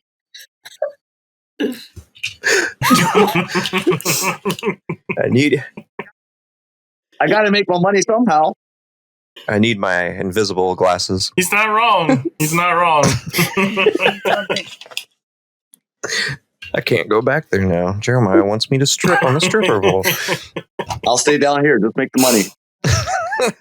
I will make it rain. He didn't say there wouldn't be a camera. He just said he'd be downstairs.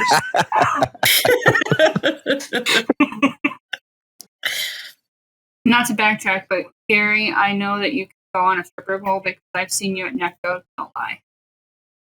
Yes, I did swing on the stripper pole at Necto. We saw you twerking, pop locking up on that stripper pole. That's a goth club in Ann Arbor, Michigan, Jeremiah. Oh boy. We used to go to goth night every single week. It was pretty fun. And don't worry, Gary, I have a one-way ticket. To what, the stripper pole or the goth club? No, I only go one way. I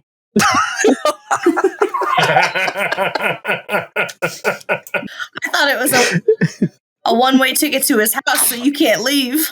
The one-way ticket. I got that one-way ticket, Gary, just for you. You can come, but you can never leave. I'm sure I could come. I'm getting the vapors. I gotta get out of here. All right, and with that being said, this EVP is called Stayin'.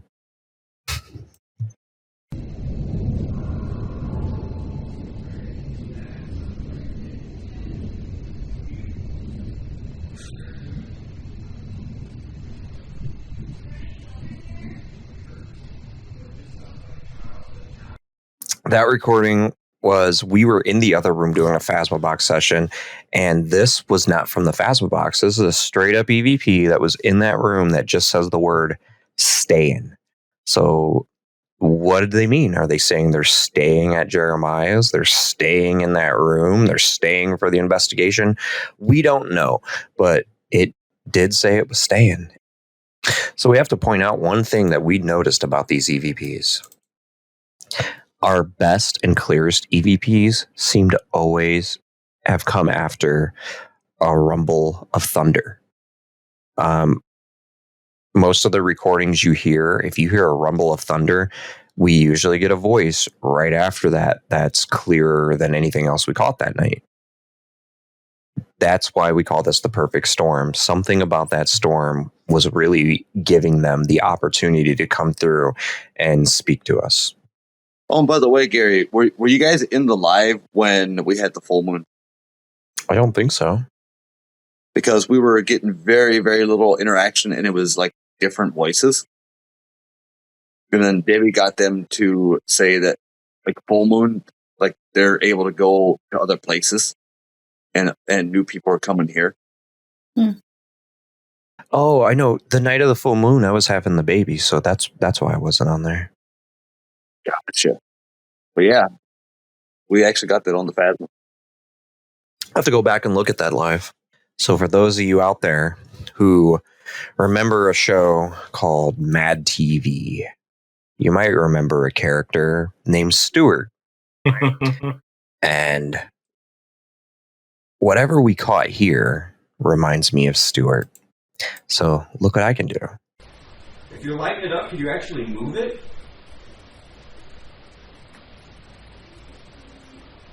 Try pushing it now.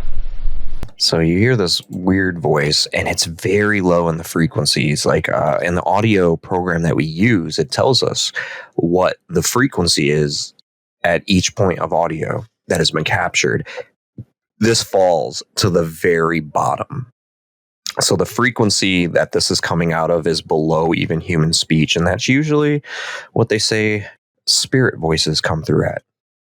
Very similar tone, that's for sure. This one's titled, This Is Fine. Can you tell us whose house this is? Now that could go one of two ways. It could say, this is fine, or this is mine. This is mine.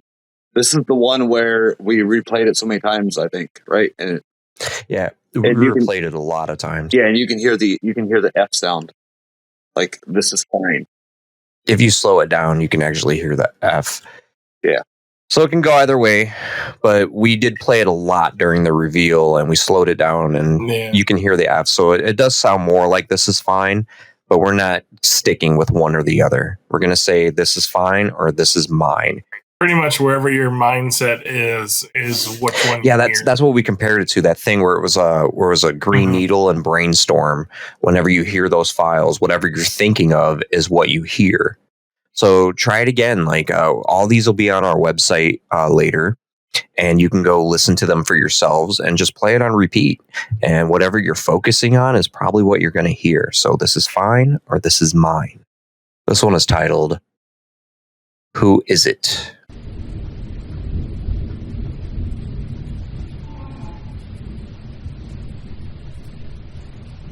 Now, this is still the same recorder that was in that back bedroom. And we were not on the second floor at the time this was captured. So this thing sounds nasally, almost cartoony. Doesn't sound like what you'd normally hear a person sound like. Most people that I've showed it to, they can't pick out words from it. Jeremiah and Debbie themselves, they said they couldn't really pull any words from it. I personally just hear, who is it? Like very quickly. It's up to you guys. What do you guys hear? Mm-hmm. And this one we saved. It was in the live, so you've probably already heard it. But I think it's hilarious. We think it's hilarious. You hear us laughing in the audio because we think it's hilarious. But we heard this in person from the Phasma box.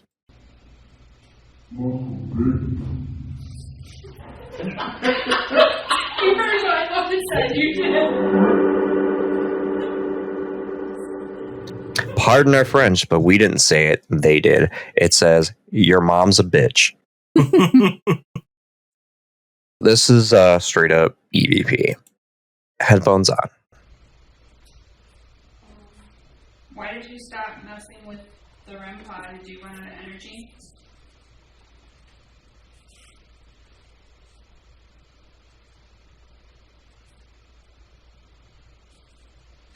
So Sam's asking why they stopped using the REM pod. This is when we stopped getting communication through the REM pod. And you hear a breathy voice. It sounds like a young girl.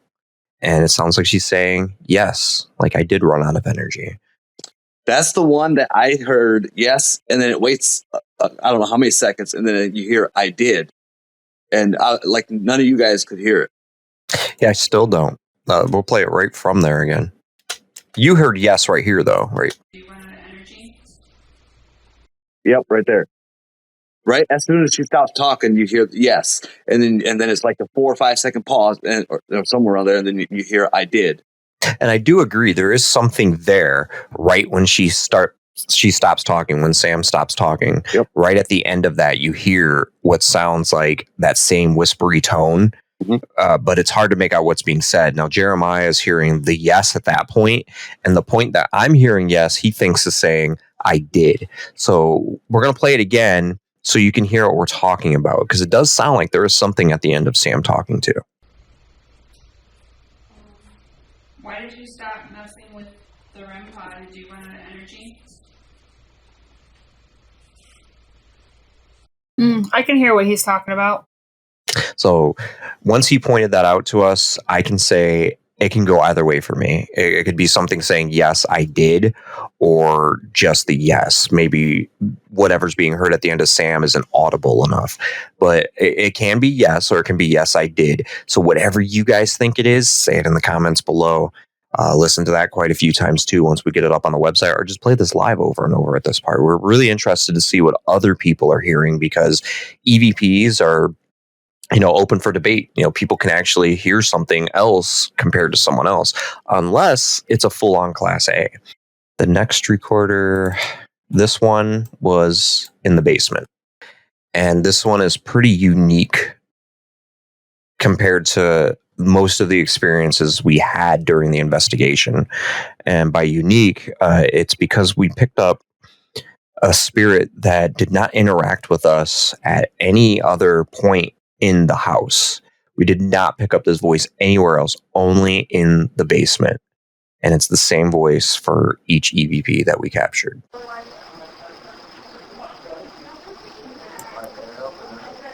So you can kind of hear us conversing amongst each other, and then this little kid comes through, and we can't make out exactly what she's saying initially, but that last word is the word first. So it could be like, I'm going to be first. I want to be first.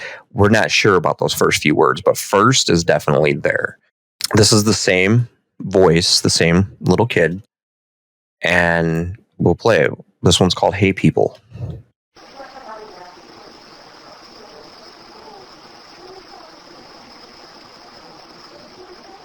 That's so cute.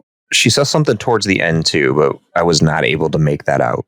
What's being said there, but she says it like she's intrigued, like an inquisitive child who sees people for the first time in a long time, and she says it with awe, like, "Hey, people." That one's really cute. It's really cute, but it also tugs at your heart because maybe this kid's been down there and they haven't seen people in a very long time. This one is titled "Absolutely." Do you like when I come up here to talk to you guys every day? That was an immediate response. I always get a yes. Absolutely. So you guys like that Jeremiah's... That was Jeremiah asking if the spirits liked him coming up there, talking to him all the time, talking to them and trying to interact with them. And they responded not only with the REM pod immediately. The Phasma box said absolutely, and we saved that one to play for you here because that was 2 answers to the same question, interacted and directly answered what we were asking. This one's a little funny. We're not going to tell you what this one says right off the bat. We're going to let you guys try to figure out if you can hear what's being said. Okay, you can make it stop. Why do you keep going off? So at the end of that file, you hear a voice whisper. We're going to play it just at the end. Why do you keep going off? It's very quick. I don't know what you guys are hearing. Anybody have an opinion here? I don't really hear it. All right, well, we played this one at the reveal, and what I'm hearing is doo-doo head. Okay, you can make it stop. Why do you keep going off? Doo-doo head. Yeah, it's like kind of brought out.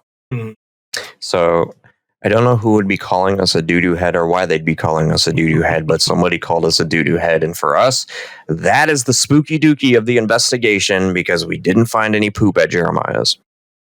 Well, it could go another way too. You do. You do? And then put the word head at the end. You know what? And on that note, I'll see you guys later. I'm out. Now it's posed as a question. You do head?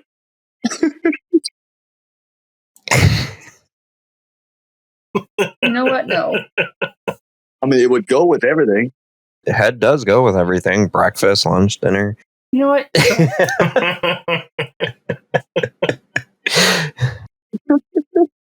This week on Porn Hunters. This one, you're probably going to need headphones for. Yeah, touch that again.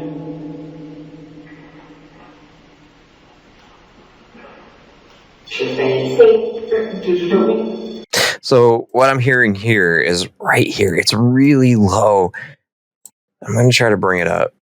But we're telling him to touch the REM pod. And what I'm hearing is this voice that says, give me 1 sec. And then it says, now. And then the REM pod goes off. Yeah, it kind of sounds like a robotic voice, kind of. Yeah, it's very weird. Now, touch Yeah. Yeah, it's a very weird voice. This is called Grumbles. Do you not know how to do those balls on the ground? It's a completely different thing to move something than it is to just...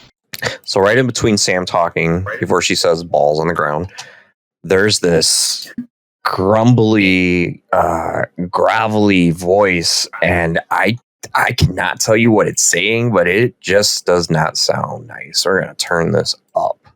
Do you not know how to do those balls on the ground? It's a completely different thing to move something than it is to just... It sounded like some demonic growling. Yeah.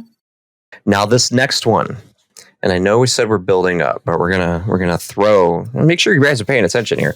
We're gonna throw one of the best ones we got in here right now. This one's pretty clear. It's a Class A, and it kind of tugs at your heartstrings as well. Use all your energy, all of it.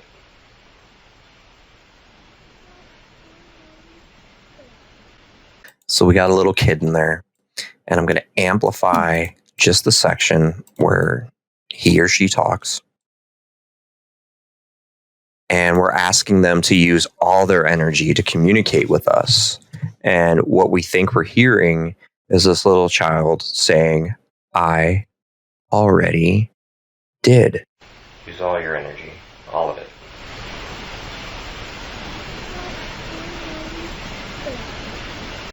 You can hear it. It's pretty clear. That's one of the big ones that we found. And I feel like that was one of the clearest ones and one of the most accurate responses to what was going on. I'm literally saying, use all of your energy to communicate with us. And they're saying, I already did. And this is at a point where things kind of were slowing down. This is towards the end. And we're trying to get communication and nothing's happening because the storm had already passed. So this kid used up all their energy. This one's titled, I'm Slow. Now touch it. One more time.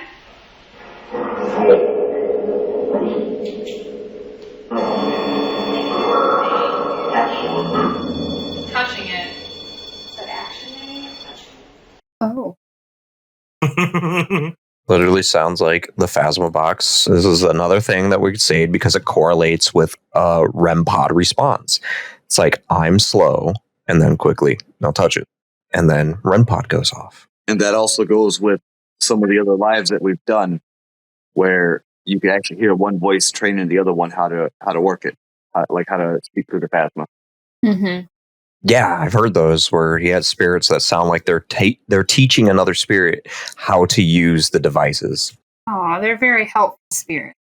Got the very helpful, friendly place at Jeremiah Raber's. If you're going to die, that's the place to go. That's where I'm going. Shit. This one's titled, I'm Tired. Can you try moving one of those balls again? Do you still have energy for that?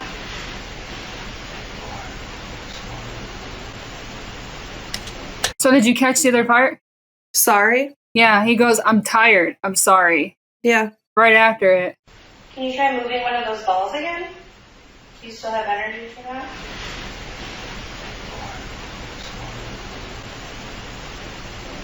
Yes! That one's clear. Yeah. Mm-hmm. Aw, he's very tired. He's sorry. We made all those ghosts tired out that night. Apparently you tired him out because you don't have much going on, do you, Jeremiah? No. I mean, well, I do now. It's picked back up. Yeah, it's picked back up. So we drained them a lot. And this is another of what we're calling our top three. We had 3 ones that just kind of stand out amongst the crowd. So, like, we're just tossing this in. Make sure you're keeping you on your toes. This is what I'm considering the second best one we captured. This one's titled, We'll Let You Decide. Are you guys okay with Jeremiah living here and doing renovations to the place?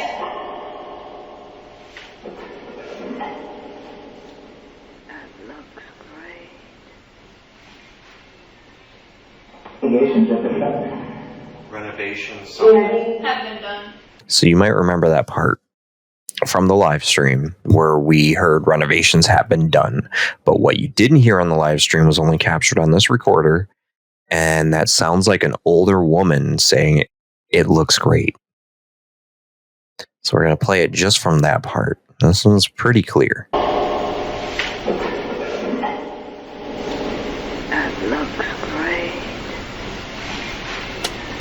Very clear, that especially the accent of the t at the end. You can hear that, which is not often that you find an EVP file where you can actually hear the breath cadence, like the t, t or the p-ps.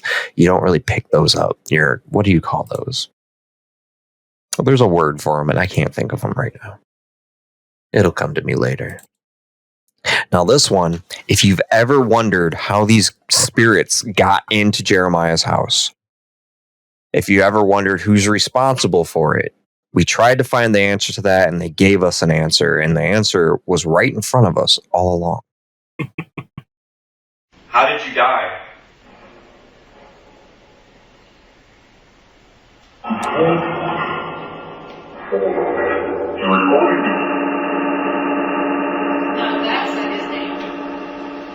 Yeah. And they said Jeremiah did it. Jeremiah, are you killing ghosts? You killing people out there making ghosts? No comment. I plead the fifth. No. Hey, when we asked that in the reveal, he got real quiet. Real quiet. He's like, He did. He wouldn't really give us a straight answer. We're like, hold on, I'm getting a little nervous now. he's like, oh damn, they found me out. That makes me wonder, why hasn't there been a serial killer that's killing people so they can have ghosts? We're not really paranormal investigators. We are actual investigators. Jeremiah, we need to speak to you. Please come with us. We're with the Federal Bureau of Breast Investigations. We've heard you got some pornographic ghosts going on in your home. We're going to need to speak to you in the back real quick. Bring your fuzzy handcuffs with you, please. They're ratting them out. No more dollars. And they want that dollar. If you don't pay us that dollar, we're going to tell them you did it. This one has a great coincidence to it. And I wouldn't even say it's a coincidence, but this one's called Sarah. Sarah, if you hear a female or a male voice, we can't actually tell if it's female or male, no matter if it sounds female or male, because they're just using... That's weird. That was weird, but also at the exact same time, like Gary said Sarah, I'm pretty sure it says Sarah. So it did. When I said Sarah, it said, questionably, Sarah's home? And that ties in because we discovered that there was a Sarah who lived in the home. We have spoke to her, and she did have paranormal experiences in the home as well.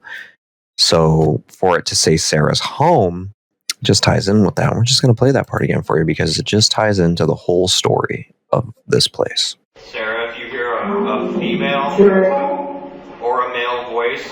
The spirits remember you, Sarah. Time to go home. No, don't go there. Jeremiah lives there now. Don't do that. As an example, we saved this file because it was weird to hear it. It caught us off guard. We didn't expect it. And now that we know what it is, we understand it, but it helped us debunk and figure out some things. This is just the sound of what we heard, that this is Harley. This is Harley, and this is what it sounded like.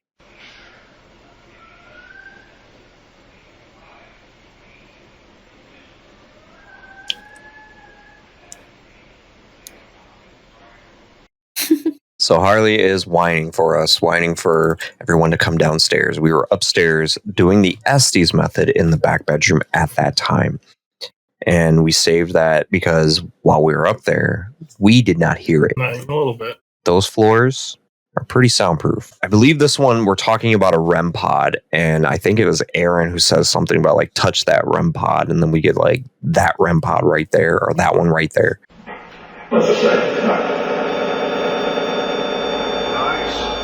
Okay, so next to be on the red pod. Which red pod is it? Temperature sensor. So at the very beginning, that's where you hear that's a sharp cut, and then the REM pod goes off, and then Aaron says, which REM pod was it? And then you hear that one right there. Now, we've talked about throughout this episode the strippers and the pornographics and the weird stuff like that. So this is a point in the investigation where we directly reference the strippers that previously lived on the property, and the Fastball box had some pretty interesting responses for us. Check it out. Yeah, did the strippers move out, or did you scare them out? Wow. They made choices? So what we hear when we bring up the strippers is this voice in a very hood way says, they be jealous. And then the voice right after that very clearly says, who's going to get stripper? Yeah, did the strippers move out, or did you scare them out? Image of us. Wow. They made choices?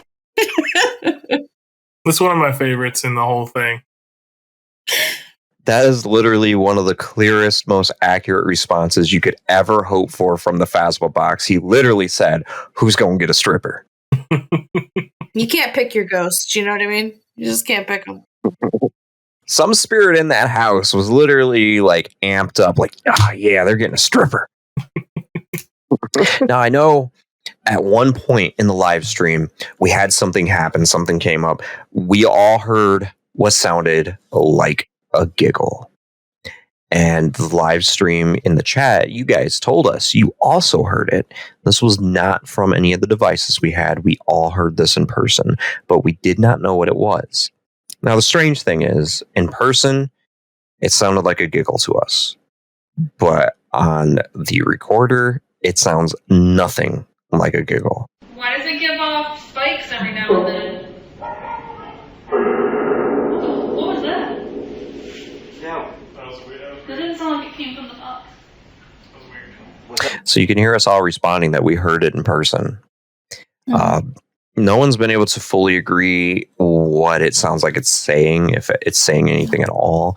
But the closest I can come to that I tried to amplify in whatever way, I'm hearing this screamy voice. And it's really hard to say what the cadence of the voice is without saying it's screaming. I'm just saying it's loud. Yeah. But it's like, "You're dead, witch."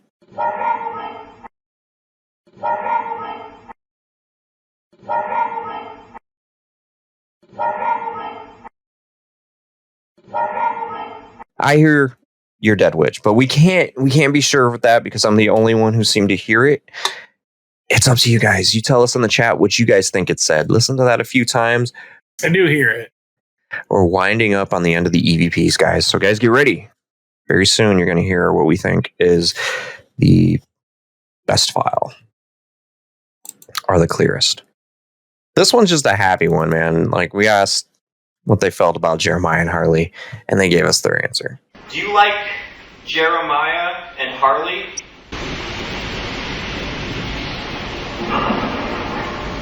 Very clearly, it just says who doesn't. And that was the Phasma box, but that was a clear response. So this is the one we think is the best of them all. Not just because of what's being said, but because of the clear tone of the voice. We debated this one. We looked over this one. We tried to debunk it in every way. We honestly thought we were being screwed with when we captured this one. We thought maybe somebody, walked by our recorder and is just messing with us. But like I said, we had cameras going, and there was a camera focused on the spot where this recorder was the entire night. And at this exact moment, there is no one near this recorder. And this takes place at the very beginning of the investigation, at the peak of the storm, while we were live filming the ghost ball in the back room. So we were live checking out the ghost ball when this happened. And here you go.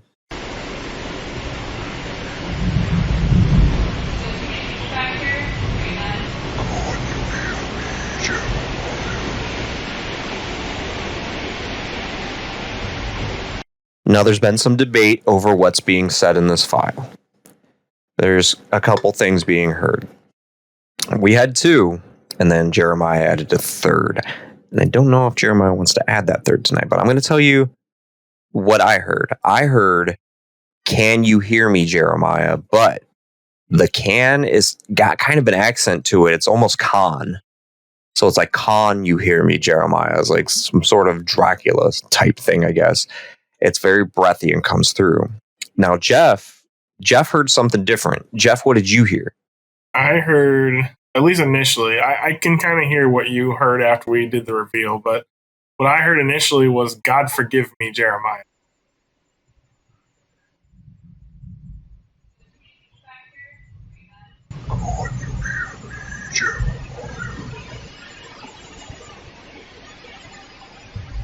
We've got, "Can you hear me, Jeremiah, and God forgive me, Jeremiah. And then Jeremiah heard something as well. What did you hear, Jeremiah? Well, I mean, I want to see what other people have to say about it, in the comment section. But I heard "Go to hell with me, Jeremiah."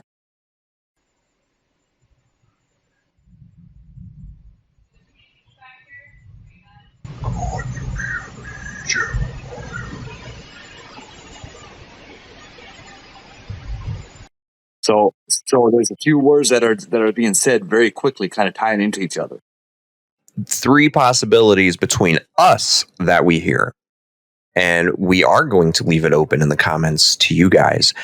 Can I say how I hear it? Sure. It's go to hell with me, Jeremiah. Yep, those words tie into each other. And you guys tell us in the comments exactly what you think you hear. And it doesn't have to be exactly what we think we hear. If you hear something different, feel free to put it down there. I'm curious to see what everybody else hears. We're really interested to see what you guys hear because this has been a debate for us. It clearly says Jeremiah. There's no doubt that Jeremiah is the last word there. But what comes before? Is it God forgive me? Is it can you hear me? Or is it go to hell with me? Those are the 3 we hear, but if you hear something different, don't be afraid to put it down in there. We want all opinions on this because this is a very, very clear file, but there's just some debate to it, and this is just. It could kind of also sounds like if you're just like going on like how it sounds and not really listening to words, it kind of sounds like a different language until he gets to the part where it says God or the forgive me part, and then Jeremiah. So you can like Jeremiah is clear, but it kind of sounds like it's a different language. Like the first time I heard it, I thought it was a different. And it absolutely could be because we have talked about this before, that the history of that land and that town, they could definitely be speaking other languages. Mm-hmm. Mm-hmm. So we just don't know. I mean, Jeremiah has experienced himself having different language voices coming out of that spirit box. Right. All right, guys. So that wraps it up for everything we caught in the audio portion of our investigation. We're going to jump over now and jump right into the video evidence. And we do have some videos this time. Mm-hmm. Handful.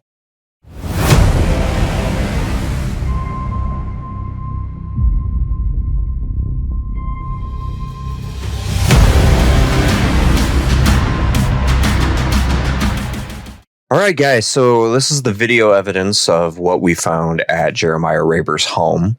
The first one is a little graphic. There is 2 penises and some chick.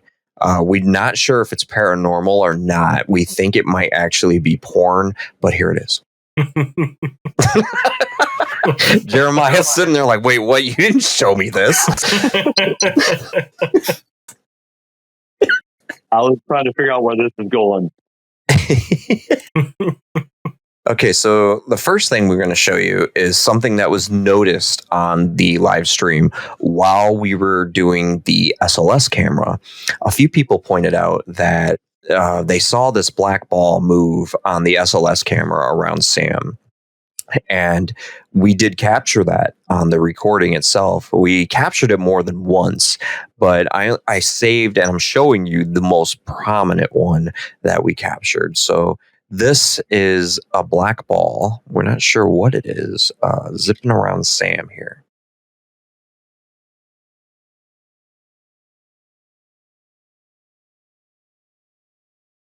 And you kind of see it just zip right behind her back and kind of curves around her, comes back towards the camera, but it fades away. It gets lighter as it's vanishing as it turns around her.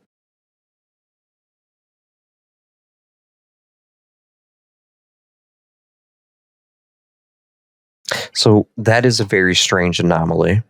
Mm-hmm.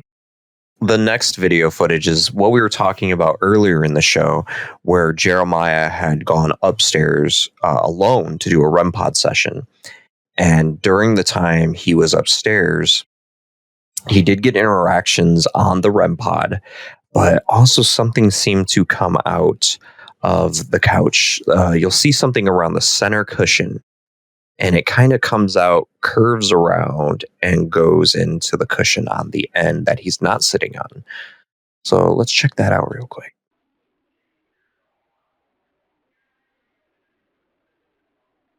Something you want to tell me? Like, you want me to know something?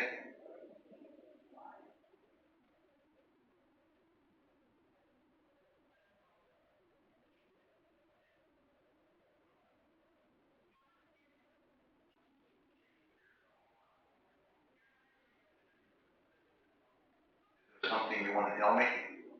Like, you want me to know something? And Jeremiah pointed this out during the reveal. We hadn't fully noticed this, but after it goes into that end cushion, something on the wall moves as well. And all the dots you see around on the wall is a laser grid. That's there in case a spirit passes by it. It'll break the lasers and we'll be able to see it. So you'll see something up in the very corner, just above the couch, move right after you see that anomaly.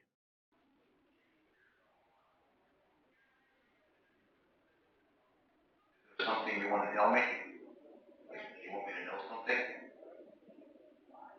Now, this one's interesting, and we're going to explain this to you shortly. This is video footage we have of the door slamming upstairs.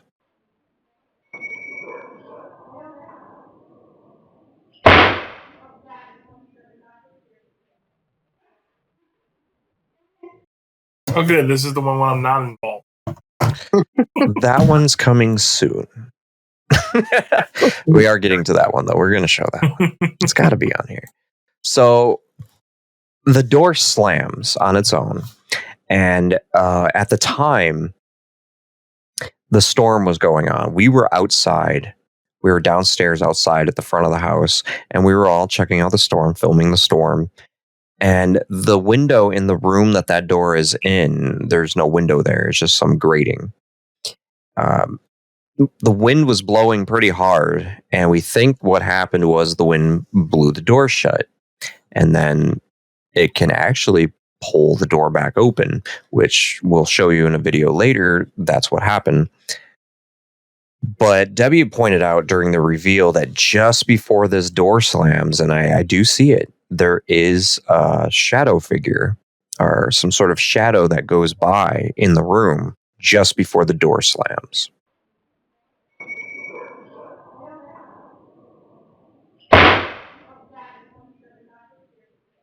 This is after Sam had come in to see what Jeff was talking about, because Jeff came outside pretty shook because the door had slammed and opened before this. And for us to see Jeff shook about anything paranormal was kind of a surprise, because he normally doesn't have experiences, and definitely nothing like that. So when this door slammed after he was outside, and we got that on tape, to see the shadow there, it throws it up in the air for me. I can't fully 100% say that I fully believe it was the wind, but I also can't say it wasn't. So it leaves it up in the air, because we did prop the door open later. We put stuff in front of it so it could not slam, it could not move. So we have no idea that even if after the storm was over, if that door would have shut or not, because we propped stuff up against it. So I think in the future, if we do another investigation out there, we're going to try to leave that door alone. Well, I boarded up the windows and put insulation in. So, and you guys also know, if you've been watching Jeremiah's lives, a door did open upstairs during one of the lives that I was present for. I was there with. They were doing a Phasmobox session, and the door opened. Yep. And I didn't know it was the door opening. I just heard a creak, and I'm like, hey, that sounded like a door open. And they're freaking out. They're like, the door just opened. The door just opened. After they made sure it couldn't open. So this one, while it's difficult, I'm going to stay 50-50 on this one. I don't know if the door was paranormally slammed or if it was the wind. There's too many variables here for us to be on one side of the fence or the other. I'm still leaning more toward the wind, just because of the fact that it happened more than once. Yeah, it did happen. I think we had 3 times before we propped the door open. Yeah, something like that.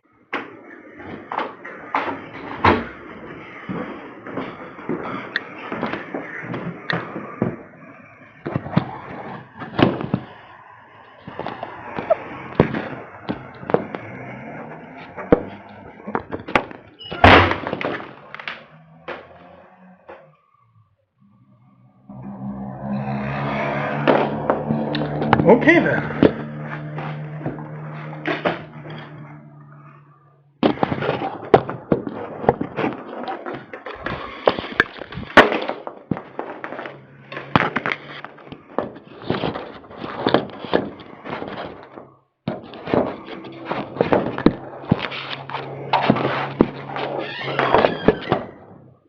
Hello?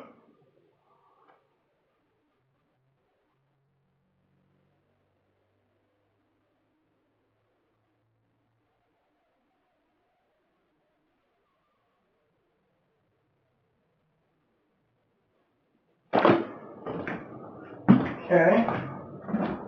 New.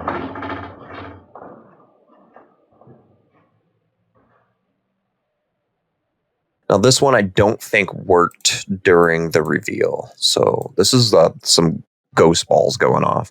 You guys happen to see it on the live, but the first one I did not get on the live because it stopped. Aaron saved these for us. You can see it going off back there. If you're not able to speak to Jeremiah, And you can see, yeah. you can touch Jeremiah. Right when I turned the camera to look at the ghost ball going off behind us, it stops. So you guys didn't get to see that one. But you did get to see this one.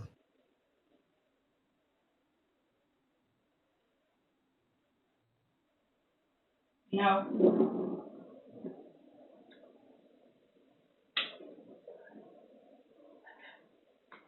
Why aren't you able to speak? What's the ball? Yeah, the ball's going off. So that one, Bill got my attention. He smacked me in the shoe pretty damn hard. You can see Gary jump when Bill smacks his shoe. He literally, and I'm not even going to mince the word, scared the shit out of me because I'm focused on this Estes method going on. And I told him, I said, hey, the next time one of those goes off, just, get my attention, let me know. And he clobbers my shoe, like pop. You can hear it in the audio. Scared the shit out of me. I did not know what was going on at the time. This is Jeremiah when he came up alone. And he's getting responses on the REM pod. And you can hear us.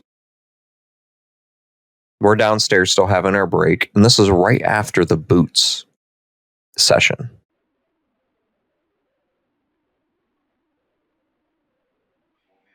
You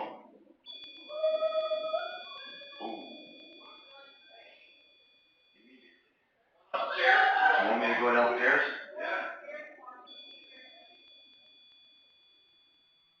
So he has a lot of interaction while he's up there solo. This is the one we were talking about earlier where it goes off on its own.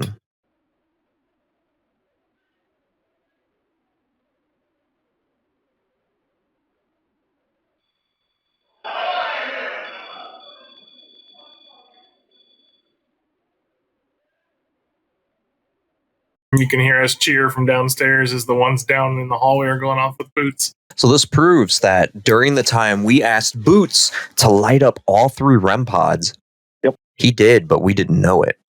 So this camera proves that you hear us cheering downstairs, that he lit off those 2 downstairs, and he got the 3rd one upstairs too. So I'm not sure what that means with him saying he can't go upstairs. I think that's been proven since then that he most likely can. And he also said that he did light up all 3.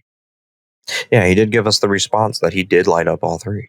Now we have this is audio you're listening to. Now this is the hallway that we had the boot session in. And the audio picked up a strange sound. It sounds like some screaming.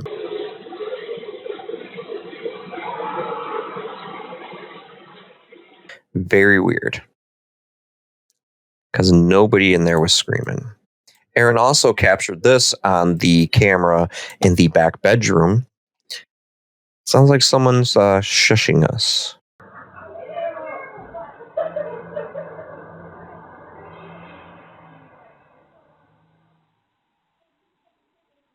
Pretty clear too. Yeah, it's a very clear shush. This is the weirdest one we got. So this is we can't explain it. This is the best of the video evidence we have. We have no explanation for this. We don't know what it is. We don't know where it came from. We've never seen anything like it, and I don't think we'll ever see anything like it again. But what you're looking for here is right back on this mirror. Keep an eye on that mirror. Something weird happens.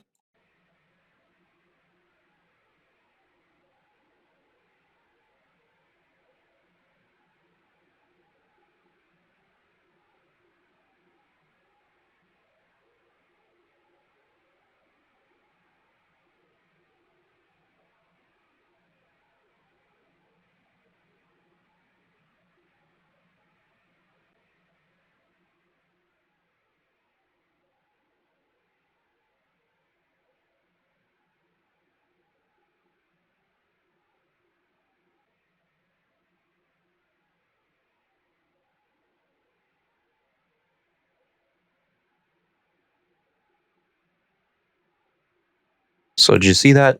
There's like this splotch that appears on the mirror and then fades away.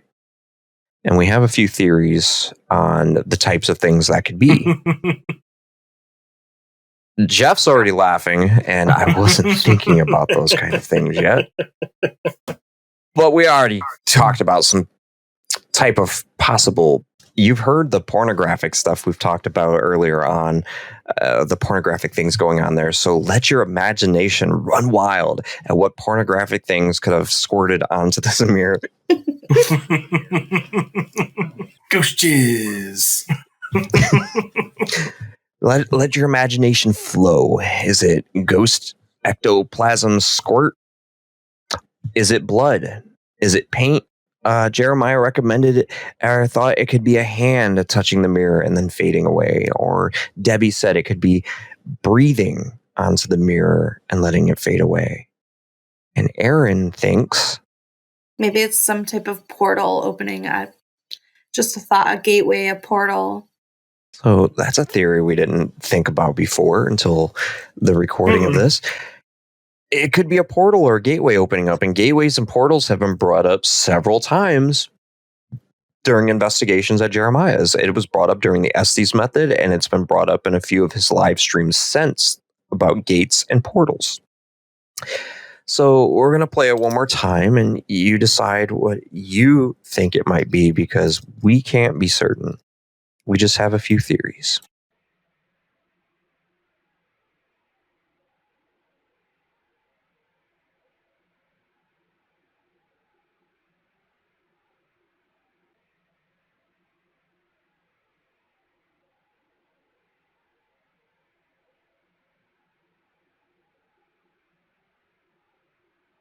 Outside of the realm of the possible pornographic influences and other things, gates, portals, blood, and paint, I also had a little theory that it kind of looks like an exclamation point. So what if it's a ghost that just happened to be walking by and it just noticed there was a camera in the hallway and it just froze in place? Like, oh crap, a camera, and an exclamation point appeared above their head. Like they got caught. Like a Metal Gear Solid. Like Metal Gear Solid. But we're all adults here. That's a bedroom. We've heard moaning. Okay, sometimes it gets a little rough, and then they slam their hands on stuff, right? Yeah. He's not wrong. Not wrong at all. I mean, for all we know, that mirror wasn't always there. They could have just had their hands pressed against the wall or something, just... And then they're moaning, trying to take off all their clothes and stuff, like we caught on audio earlier. It's starting to come together like a Nancy Drew mystery.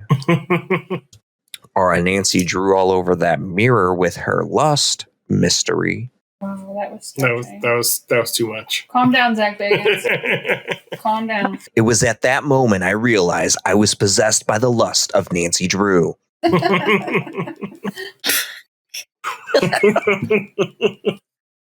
So that wraps up our evidence from the investigation at Jeremiah Raber's. That it does. So you guys you get to see and hear everything that we discovered while we were there. You got to come along with us for the entire journey, the entire investigation. You got to see it from beginning to end live, which is something we've never done before. And I think it gave you guys all insight into what a paranormal investigation is actually like before all the editing and television drama being added. And we're not adding any of that drama. We just talk about on our show what happened while we were there and what we found. So no drama there, and just a lot of fun jokes and a few beers because we like to have spirits with our spirits. We do. It's true. Yeah. Although my can's still crushed from the hotness. Mine's gone and I didn't get another one. I actually got a scratch on my nose because I was trying to get away from the flames. And I busted my nose. I actually had my girlfriend came in the room to make sure I was okay during that. I'm gonna make sure I have a fire extinguisher on hand next time. I definitely need to have a fire extinguisher on hand next time. And Jeremiah's sitting there wondering what the hell we're talking about. I have two of them here. You're gonna need them when you watch. You're gonna need them for all the hotness coming. We missed the one. Oh yeah. Whose house is this? Hold on. That's one of my favorite ones. That's why he skipped it, because he knew it was your favorite. Jeremiah is, for the first time in our show's history, making us rewind and go back to some EVP evidence. You don't have to. Oh, we are. Here it is, guys. Jeremiah's favorite capture. Whose house is this?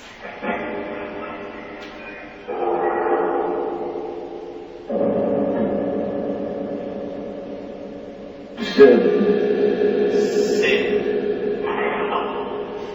It's Sin's house? Whose house is this? A son of a bitch. A son of a bitch. A son of a bitch. I don't know why I like that one so much. You gotta imagine Boots saying it with a toothpick in his mouth. He's like, well, it's the house of a son of a bitch. It's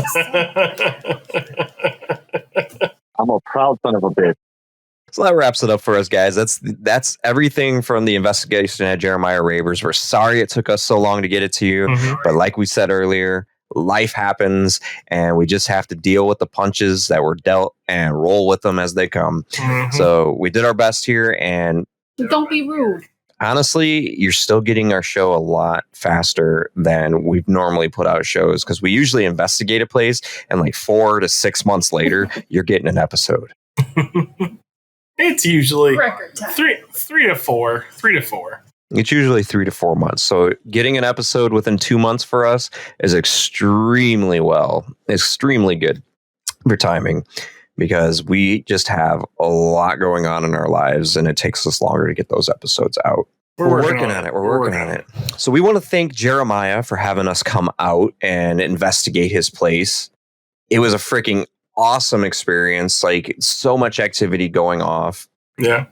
And we got to make some new friends along the way. Like, we got along with everybody and we've been friends with them ever since.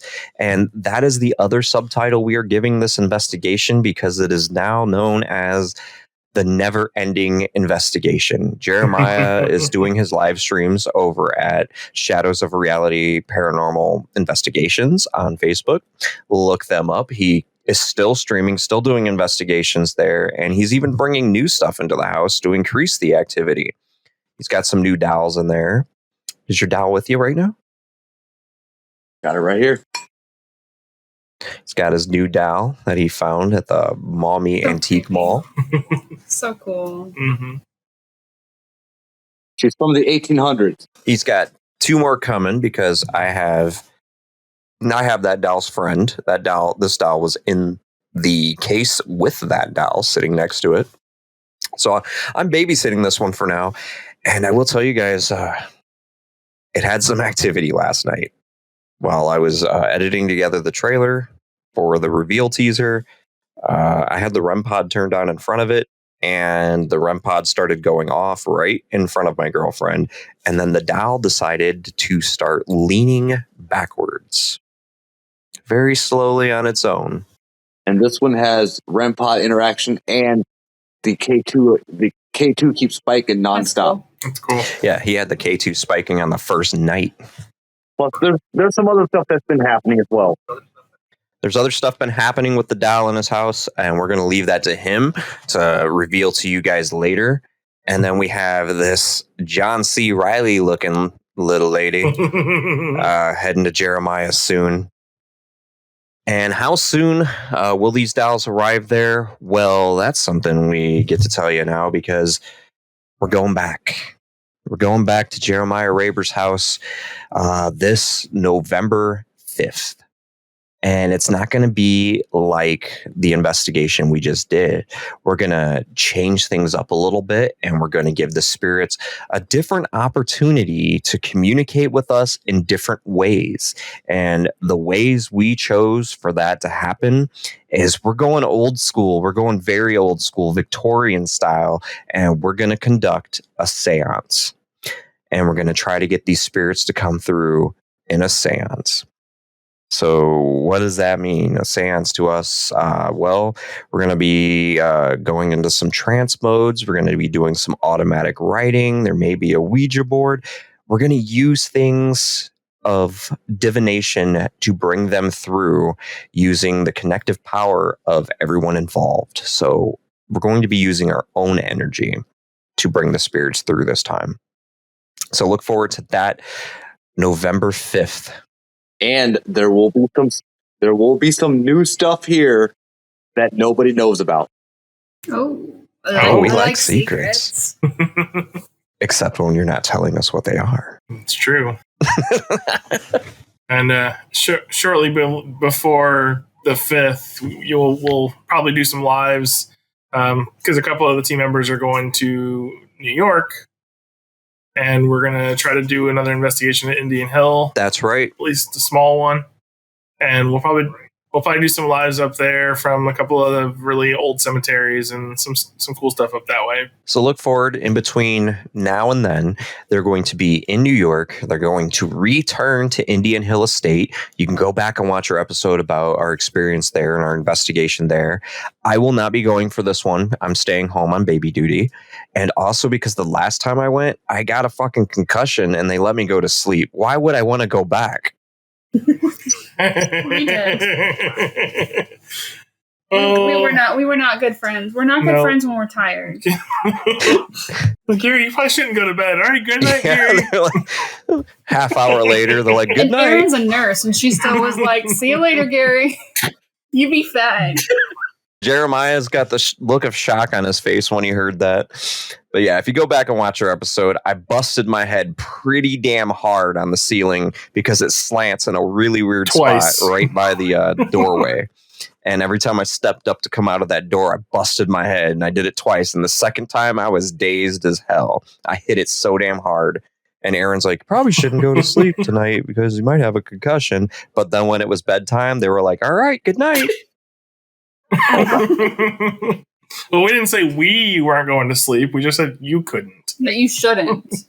But we all forgot that I busted my head and we were just tired. So, and when I woke up the next day, I was like, damn, wait, I went to sleep and I had a concussion. I'm surprised I woke up. Or did I wake up? Hey, maybe, I just put two pieces together. Maybe that's why we got some of the stuff we got around your bed that night. Because they were trying to take you and you were like, no, I'm too tired, dude. Too tired. Oh, yeah. Wow. Go back and watch the episode because we had some full body apparition stuff coming out of the walls above my bed. And then we had sheets or a fart. We're not sure. Sheets being moved on the bed while I'm laying completely still. Some creepy stuff was happening while I was sleeping. And just now, all this time later, putting two and two together. And that was in October as well. It's been a year, right? Couple years now. 2 years? It has been 2 years since we've been to Indian Hill, and the last time we were there was in October. So this is our next October investigation at Indian Hill. Look forward to them being live and doing stuff from Indian Hill and other places in the surrounding area, because as you know, over there, that is the plot of land of the oldest cabin built in that town. So that's where this building is located at. It's got a lot of history. Somebody who signed the Declaration of Independence was in that house. Look forward to that. All that stuff is coming soon. And then after that, we will return to Jeremiah Raber's for the seance. We got other things coming up with Jeremiah, and one of the ones is the one I know he's most excited about. We're going back to Prospect Place Estate. Yes, we are. And we are shooting to do that in April, correct? April? Was it April? No, it No, was March. Was it March? March for Prospect. Okay. April was Velisca. We didn't announce that yet. Yes, we did. We're going to Velisca in April. Just edit it out. You'll be fine. I can't edit it out now because I just said it. We have another team up slotted for April at Velisca Axe Murder House. Drum roll. Yes, we are teaming up with another team, another bigger team from around here, and we're heading to Velisca. We'll give more details on that later. We can't go into a whole lot of detail on that now because we're still hammering things out. Yeah. We also have another investigation lined up. We don't know the exact dates or times for this one yet, but we do know where it's going to be, and we do know there are going to be tickets available for sale. And part of that promotion is you buy a ticket, you get to investigate with Division 3 AM at the West Virginia State Penitentiary. Penitentiary? What did I say? You said penitentiary. Penitentiary. I'm pretty sure it's just a penitentiary. Okay, penitentiary. Penitentiary. Sometimes, I have COVID brain and I just slip up and I say words weird. We're going to the West Virginia State Penitentiary. And it's going to be awesome because you get to buy tickets to investigate with us there. But here's the thing. Here's a little spicy tidbit to that. My grandfather's father was killed within that prison. He was a guard. He took the blame for something another guard did because he did not want to see that guard get punished. And when the inmates found out that they thought he did what another guard did, they killed him. He was killed for something he didn't even do. And that was my own grandfather's dad. So that's wild. There is some family history to this location that really has me piqued and interested. We will also be investigating there with a very popular local medium who is going to help us try to contact the spirits there and try to connect me with my great grandfather while we're there. So look forward to stuff like that. We'll give more details in the future. Nothing's fully set in stone yet. So once all that's out, we will give information on when we're heading to West Virginia State Penitentiary. We would like to give a shout out to Kelly Offman because she made us these awesome keychains. These Division 3 AM keychains. If you're interested in having keychains made, reach out to Kelly. This is her business card. And if it's too blurry to see or too glossy, we'll put the information in the description. I think she has... Probably going to have to. Yeah, we're going to have to because you're probably not going to be able to see that. But look up Kelly Offman, and I'll put that at the bottom of the screen right here like magic. Kelly Offman, look her up on Facebook. She makes some pretty cool keychains. We got quite a few. I sent some to Erin, and I don't think she got them yet. So I'm going to actually give these to Jeff and Sam to give to her as well, on top of the one that they were going to take her. Check her out. We met a lot of cool people. We've talked to a lot of awesome people since we have been to Jeremiah's. And we thank you all for coming out and watching everything we do, commenting, interacting with us. We love talking to all of you. So, as you know, we have other social media pages. You can find us over on Instagram. What? Yeah, in Instagram. That's a cool place. Erin takes care of the Instagram. She keeps everything up to date, nice and tight over there. She is doing a fantastic job. How do you get all the energy to do that, Erin? I don't know. She says as she looks like such a disheveled person right now. I don't know. I just do Instagram sometimes and stuff. Picture here, picture there, video here, video there. I don't care. Sling Blade came in. Insert Duncan promo here. Yeah, she runs on Duncan. That's what it is. She runs on Duncan. That's not Duncan. And Duncan in turn runs on Aaron. The one in Central almost closed down after she stopped going there. Did it? It did. You did. They were in financial disarray. Were they really? Damn, I was supporting this shit. They got new ones popping up all over the place out here. You already know to find us here because we're right here on Facebook. Every time we premiere an episode or we go live, it's going to be on Facebook. So you got to follow us there.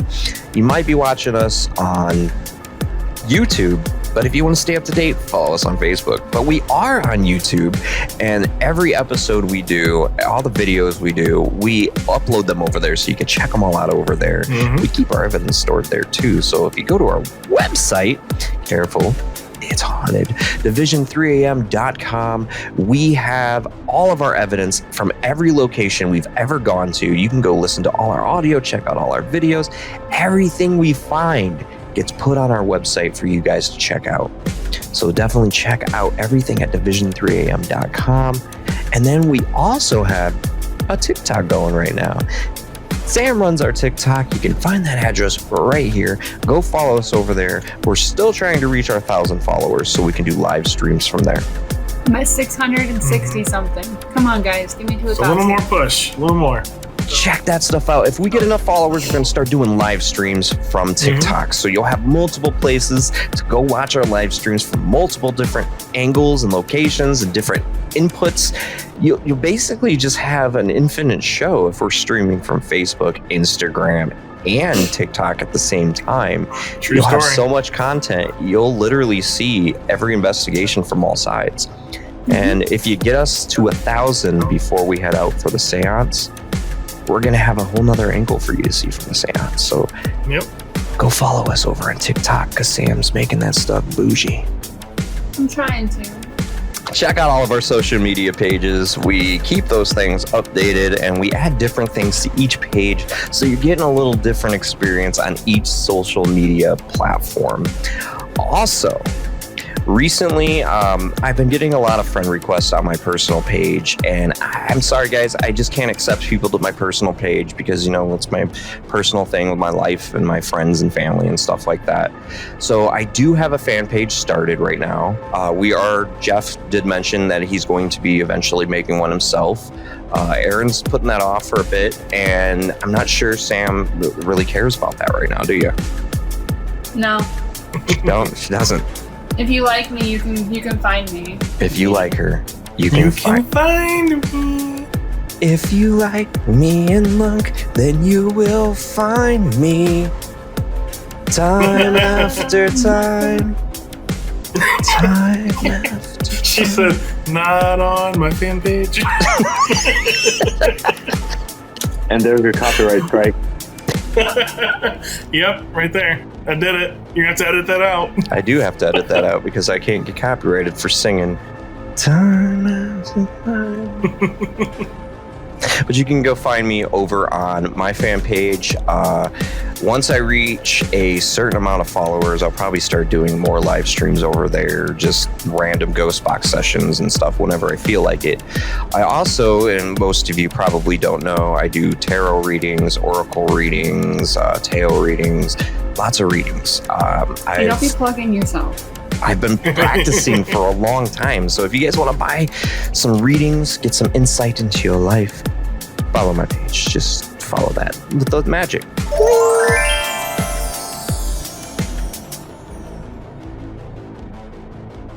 So thank you guys all for coming out. Thank you for checking out our social media pages. Thank you for holding in while we took our time to get this episode out. It has been a lot of work. It's been a long time coming, and we're really happy to finally be here sharing this with all of you. Check us soon. We got a lot of investigations coming up. This is not the end of our road with Jeremiah. We have a couple investigations coming up for Jeremiah as well, and I'm sure we're going to be working with each other well into the future because Shadows of Reality, Paranormal Investigations, and Division 3AM, it's kind of like peanut butter and jelly right now. It's just peanut butter and jelly, and we make a good sandwich. So come on out and take a bite. We'll see you next time. Jeremiah, thanks for joining us for the show. Yeah, thank you for joining us for the show, and thank you for allowing us into your home. Yeah, thanks, buddy. Thank you. Not a problem. And I want to say thanks for coming out here and checking this out because it gave me a lot of answers and it actually makes me feel way better because at one point I thought I was losing my mind because too many people were saying, oh, that's not true. That can't happen. So you guys actually confirmed a lot of things. It's awesome. Yeah. So to all you naysayers out there. Oh, yeah. Take your nays and shove them up your sides. Okay. I It's don't have one. get the crush can. And that's a Dr. Pepper. Whatever. It's a Dr. Pepper. Whatever. Because as you know, Jeremiah's got the best of no, Jeremiah, hold that up. Hold that up. Hold that up. Here's how we do this, Jeremiah. At the end of our show, which one?